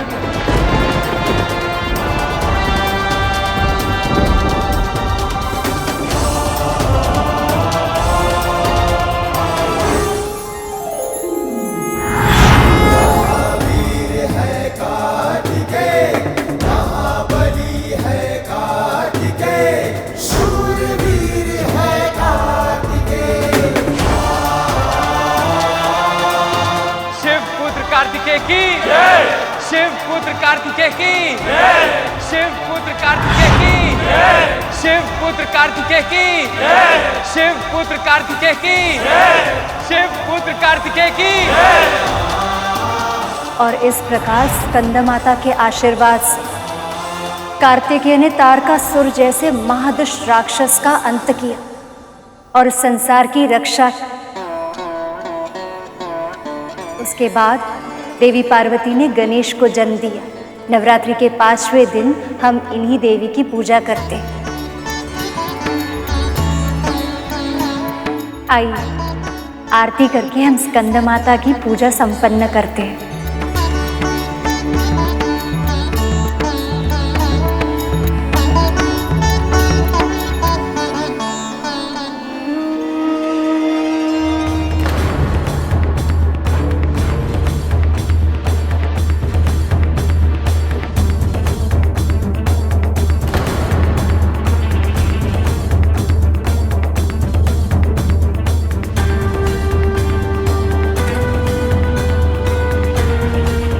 कितने समय तक पूजा करेंगे ये सब?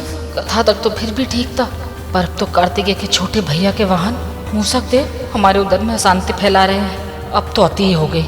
इनकी पूजा का कार्यक्रम तो न जाने कब तक चले। हम जाकर पेट पूजा करते हैं।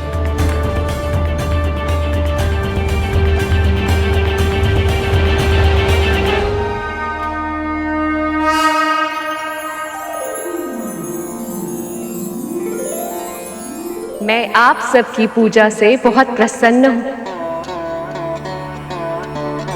गरुड़, तुम अपनी मां की इच्छा अवश्य पूरी करोगे। भविष्य में जब भी एक आदर्श पुत्र का नाम लिया जाएगा, तुम्हारा ही उदाहरण दिया जाएगा। आप सबकी मनोकामनाएं भी अवश्य पूरी होंगी। मेरा आशीर्वाद आपके साथ है।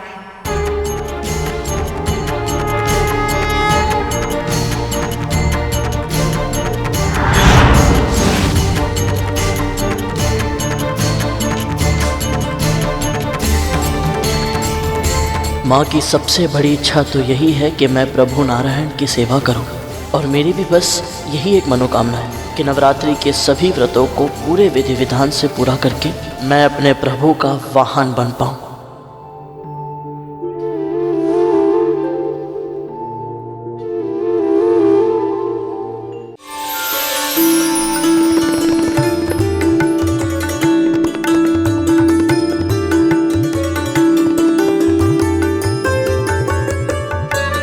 बहन, आपके मुख पर मुस्कुराहट देखकर मुझे तो बहुत प्रसन्नता हो रही है।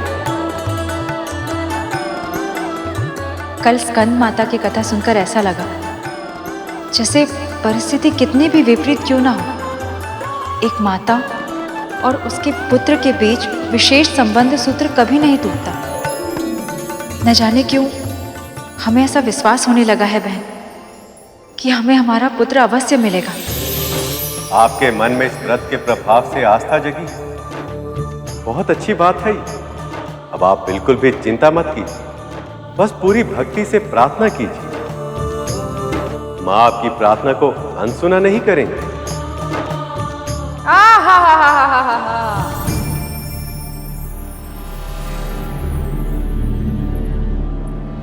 व्यक्ति गाय पाले, भौ भौ करता श्रवण पाले, किंतु भ्रम कभी ना पाए।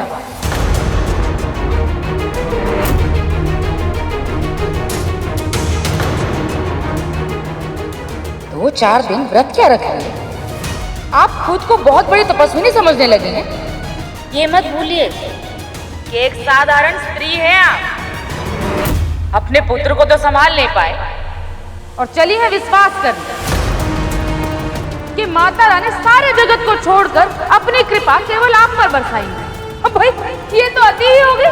दीदी अब बस भी कीजिए ना, आप इतना कड़वा काहे बोल रही हैं आप? हम तो केवल सच बोल रहे हैं। ये जो आपके अतिथि है ना छोटे, ये तीनों माता रानी की कथा सुनने सुनाने के बहाने भाभी को उल्टी सीधी पट्टी पढ़ा रहे हैं। बहुत अच्छे से जानते हैं हम ऐसे लोगों को। हाँ नहीं तो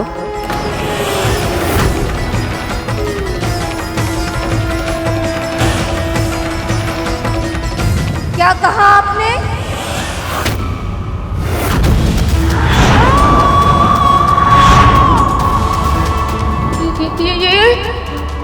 ये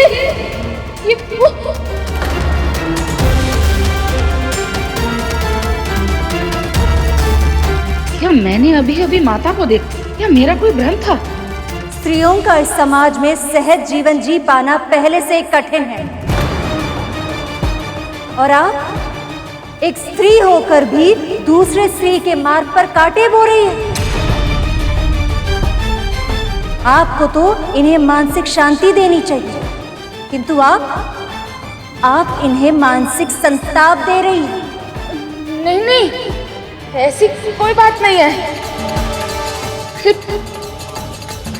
छोड़िए ना, छोड़िए, आगे बढ़ते हैं, है ना?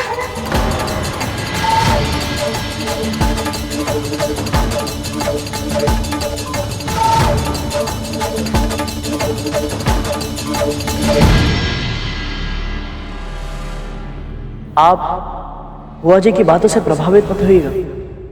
माँ भगवती आपकी प्रार्थना अवश्य पूरी करेंगी।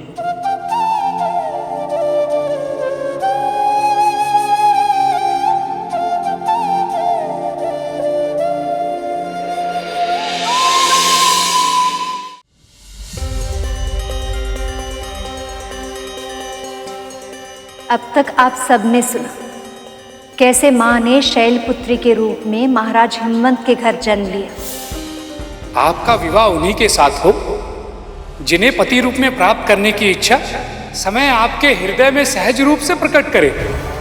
उसके बाद ब्रह्मचारिणी के रूप में तप करके महादेव को पति के रूप में प्राप्त किया।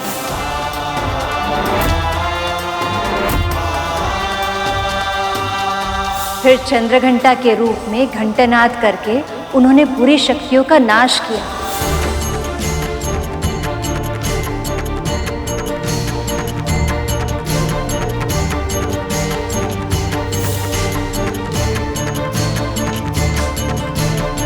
और फिर इस संसार और अपने पति के घर को सुंदर और स्वच्छ बनाया।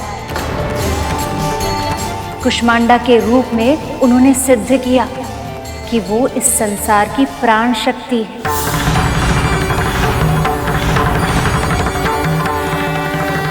और फिर स्कंदमाता के रूप में कार्तिकेय और गणेश को जन्म देकर उन्हें योग्य बनाया।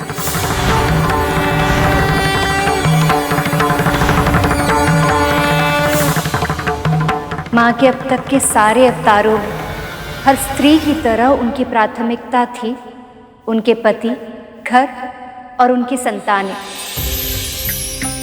किंतु एक स्त्री का अस्तित्व केवल घर के 4 दीवारों के भीतर नहीं होना चाहिए।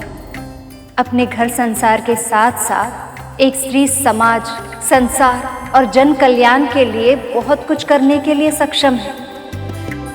इसलिए नवरात्रि के छठे दिन हम देवी माँ के कात्यायनी रूप की पूजा करते हैं, जिन्होंने इस संसार को स्त्री शक्ति की व्यापकता का प्रदर्शन किया।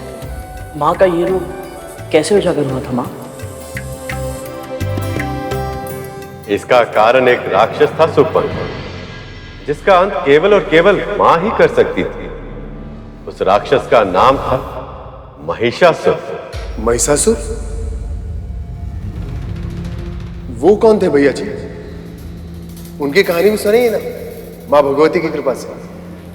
रंभ और क्रम नाम के 2 राक्षस भाइयों ने देवताओं से भी अधिक बल और सामर्थ्य अर्जित करने के लिए बहुत कठिन तपस्या की थी। ओम नमः शिवाय, ओम नमः शिवाय, ओम ब्रह्मदेवाय नमः, ओम ब्रह्मदेवाय नमः। रंभ की तपस्या से प्रसन्न होकर महादेव ने उसे एक वरदान दिया कि उसे एक महाशक्तिशाली पुत्र प्राप्त होगा, जो अपनी भीषण तपस्या से अमरता के समान अद्भुत वरदान प्राप्त करे। तथास्तु। ये सुनकर रंभ तो प्रसन्न हो गए, किंतु देवराज इंद्र और अन्य सभी देवता चिंता में डूब गए।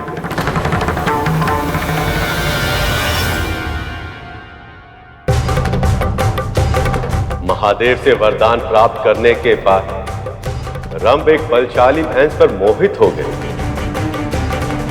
और उस महिषी के साथ संगम से उसे एक बलिष्ठ पुत्र प्राप्त हुआ, जिसका नाम रखा गया महिषासुर। महिषासुर, महिषासुर।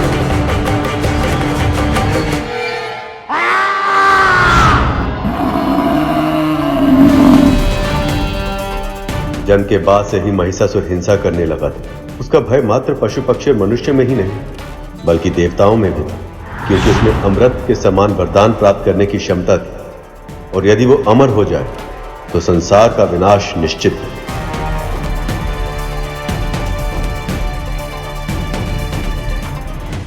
महिषी के साथ संगम से उसे एक बलिष्ठ पुत्र प्राप्त हुआ, जिसका नाम रखा गया महिषासुर।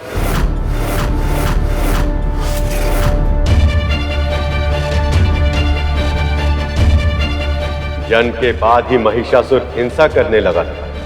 बिना किसी कारण के अपने निकट के जीव जंतुओं को सताने लगा। उसका यह स्वभाव देखकर देवता भी भयभीत हो गए। उन्हें लगा कहीं क्रम ने भी वरदान में महिषासुर जैसा पुत्र मांग लिया तो संसार में अस्थिरता आ सकती है।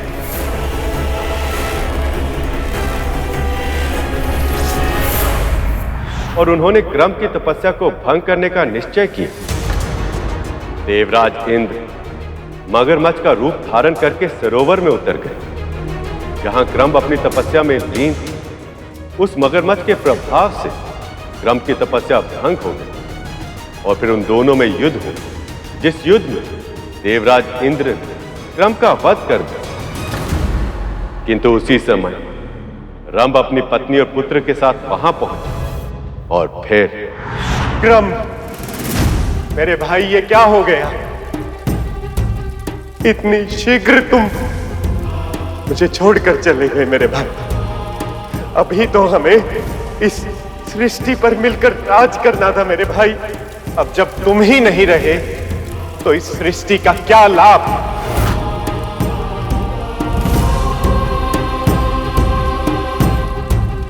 और क्या लाभ ऐसे राजपाट का?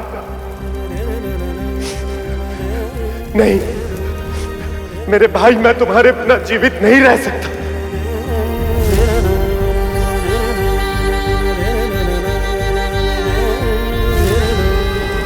आ रहा हूं मैं। क्रम के बिना मेरा जीवन व्यर्थ है।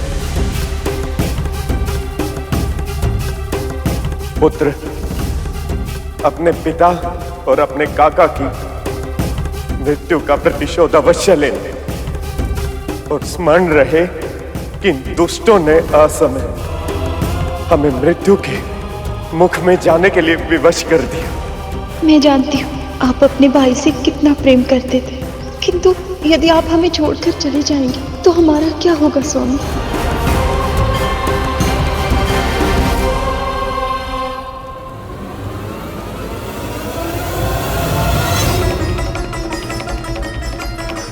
स्वामी, स्वामी! नहीं,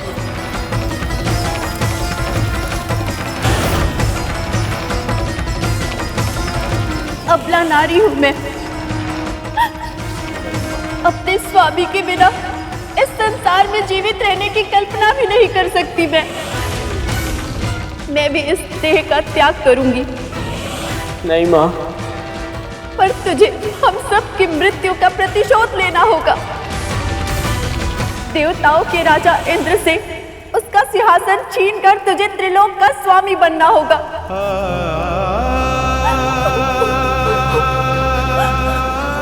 नहीं,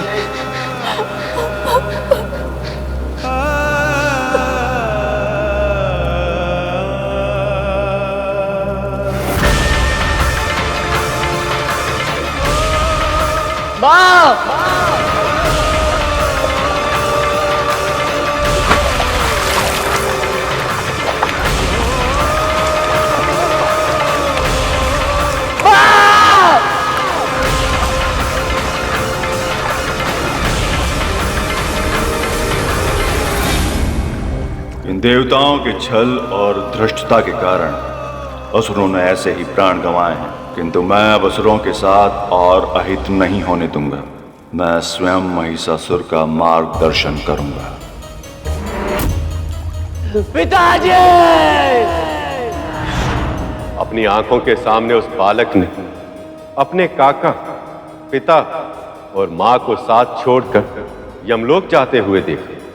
उसी समय उसके भीतर कुछ टूट गया और उसकी आंखों में प्रतिशोध की ज्वाला धधकने लगी।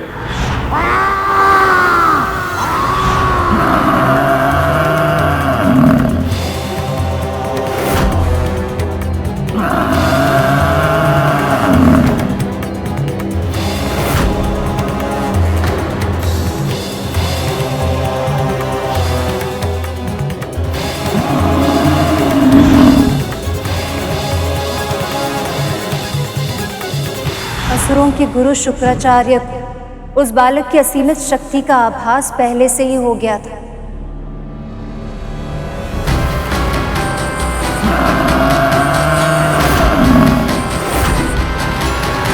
समय के साथ उनका विश्वास और भी दृढ़ हो गया कि महिषासुर देवराज इंद्र और अन्य सभी देवताओं को पराजित करके स्वर्ग पर अपना आधिपत्य स्थापित कर पाएगा।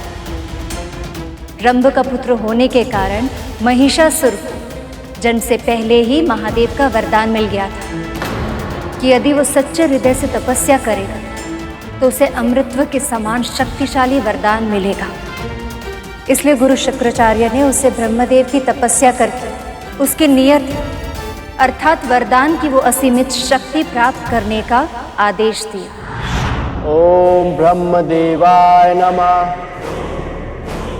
ओम ब्रह्मदेवाय नमः। ओम ब्रह्मदेवाय नमः। ओम ब्रह्मदेवाय नमः। ओम ब्रह्मदेवाय नमः। ओम ब्रह्मदेवाय नमः। ओम ब्रह्मदेवाय नमः।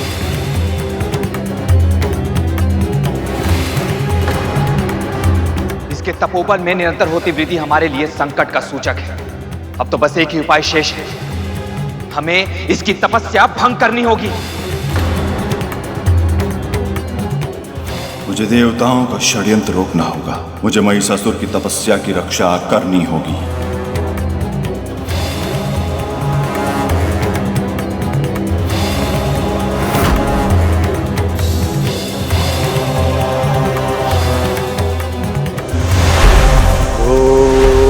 ब्रह्मदेवाय नमः। ओम ब्रह्मदेवाय नमः।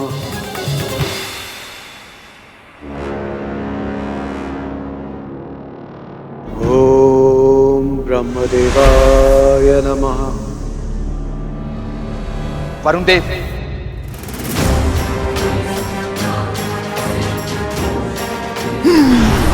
ओम ब्रह्मदेवाय नमः।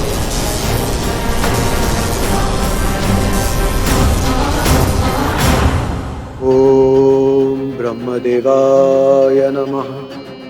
अग्निदेव,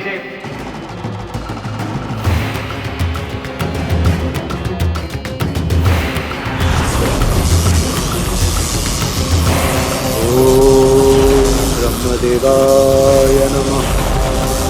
ओम ब्रह्मदेवाय नमः।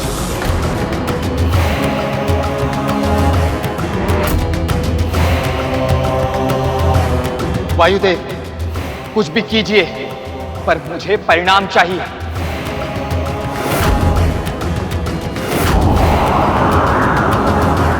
ओम ब्रह्मदेवाय नमः। ओम ब्रह्मदेवाय नमः।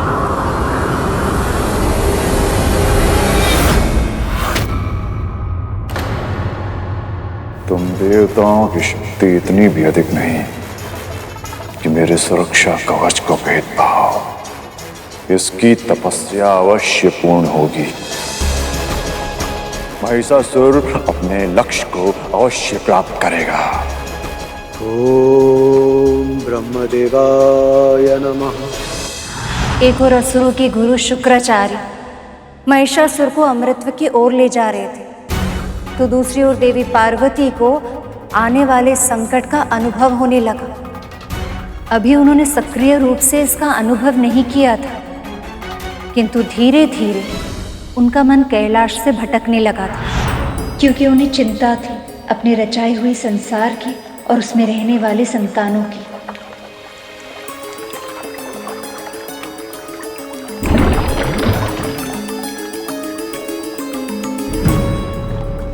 माँ, ये देखिए मैं आपके लिए क्या लाया हूँ माँ।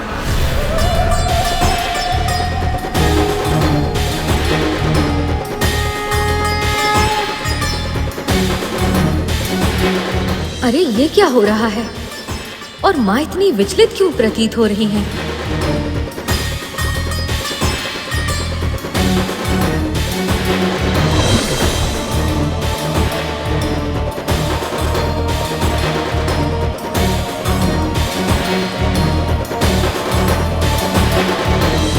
अवश्य ही माँ किसी बड़ी चिंता में है। क्या मुझे पिताश्री से इस विषय में बात करनी चाहिए? नहीं, अभी ये उचित नहीं होगा, अन्यथा पिताश्री माँ के लिए चिंतित हो जाएंगे।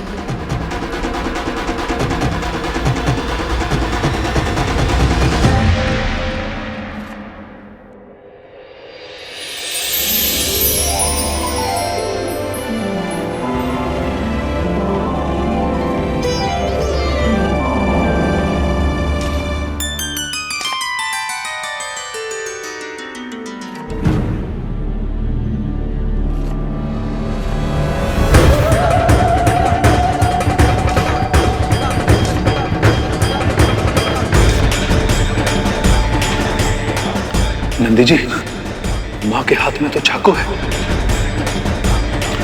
लेकिन इनकी परछाई में ये इतनी बड़ी तलवार कैसे दिखाई दे रही है?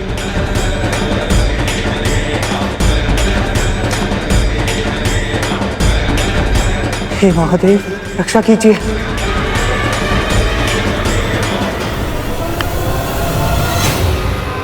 क्या हुआ?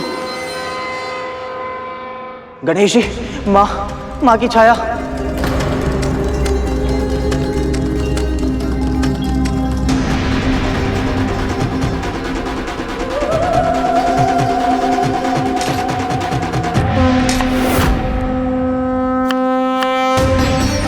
मेरा भय सत्य था।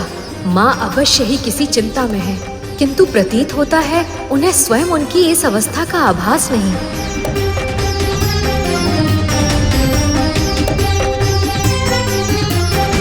अरे, तुम तीनों को क्या हुआ? अभी भोजन बनने में समय शेष है।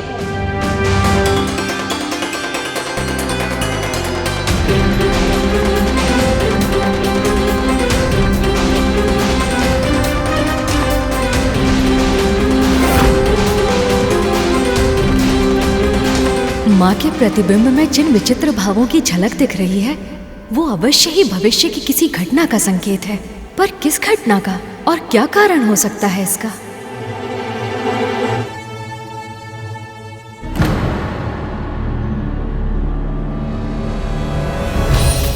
अरे, इन्हें क्या हुआ? बिना कुछ बोले ही चले गए।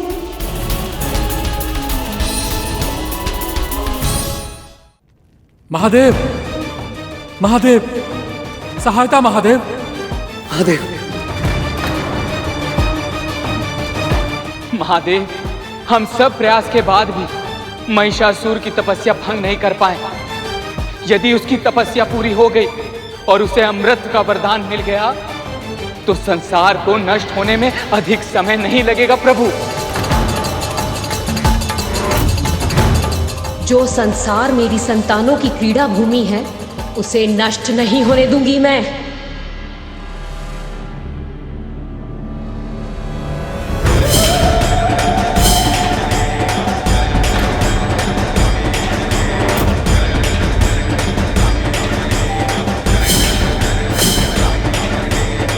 पार्वती,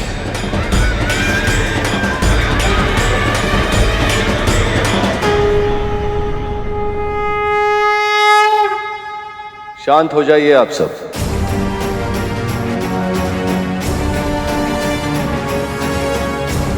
आपकी चिंता उचित है देवराज, पर महिषासुर अभी अपने गुरु की छत्र छाया में है।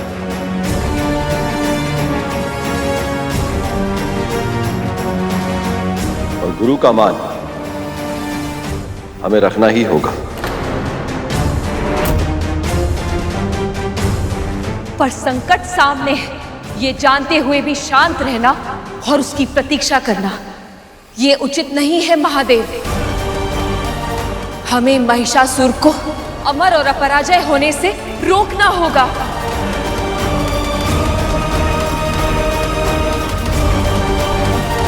जिसने जन्म लिया है उसे कभी ना कभी किसी ना किसी रूप में मृत्यु अवश्य घेर लेती है देवी। यही विधि का विधान है। जिस प्रकार कोई भी समस्या बाहर से देखने में असंभव दिखती है, उसका समाधान उसी के भीतर छुपा होता है। जिस वरदान से आप सभी देवता भयभीत हैं, वही महिषासुर की मृत्यु का मार्ग उजागर करेगा।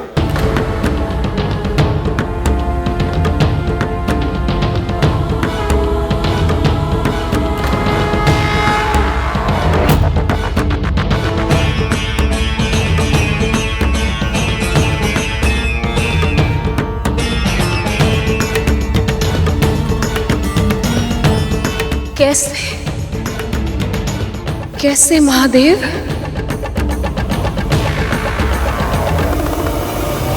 ओम ब्रह्मदेवाय नमः। ओम ब्रह्मदेवाय नमः। महादेव तो अपनी बात कहकर अपनी समाधि में लीन हो गए, किंतु देवी पार्वती, वो कैलाश में रहते हुए भी उन्हें संसार के अन्य सभी की चिंता सताने लगी। महादेव के पास होकर भी देवी पार्वती के मन में शांति नहीं थी। और फिर एक दिन नित्य समय की तरह अपनी माता पिता की पूजा करते समय गणेश ने देखा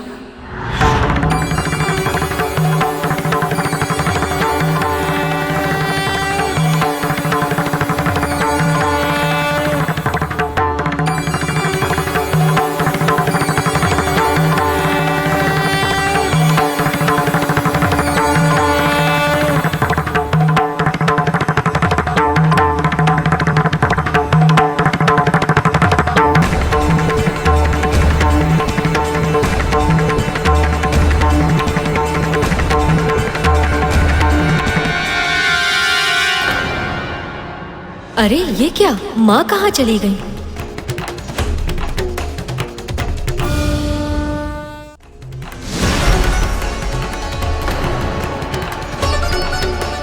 पिताश्री को माँ के बिना देखकर मुझे अचानक से ऐसा विचित्र अनुभव क्यों हुआ? क्या ये कोई अशुभ का संकेत है? गणेश, क्या हुआ पुत्र? प्रतिदिन जो पूजा समाप्त बाद में होती थी, पर मोदक की कल्पना में तुम्हारा मुख पहले ही खिल जाता था, पर आज मोदक के लिए तुमने मां के सामने हाथ नहीं बढ़ाया।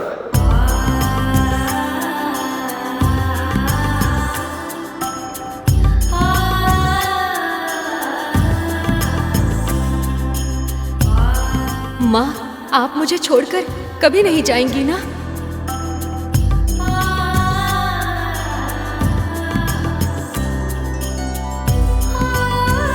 तुम्हारी माँ के प्राण बसते हैं तुम में, भला वो तुम्हें छोड़कर कहाँ जाएंगे? मैं जानता हूँ पिताश्री, पर फिर भी आज यही बात माँ के मुख से सुनने का मन कर रहा है। कहिए ना माँ, मुझे छोड़कर कहीं नहीं जाएंगी ना आप? कभी नहीं ना?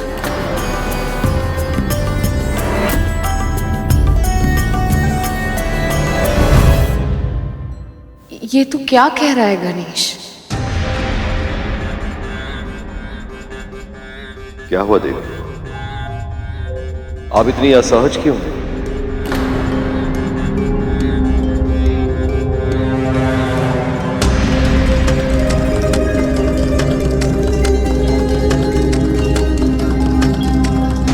माँ। गणेश, चिंतित ना हो पुत्र, मैं तुम्हारी माता से बात करता हूँ।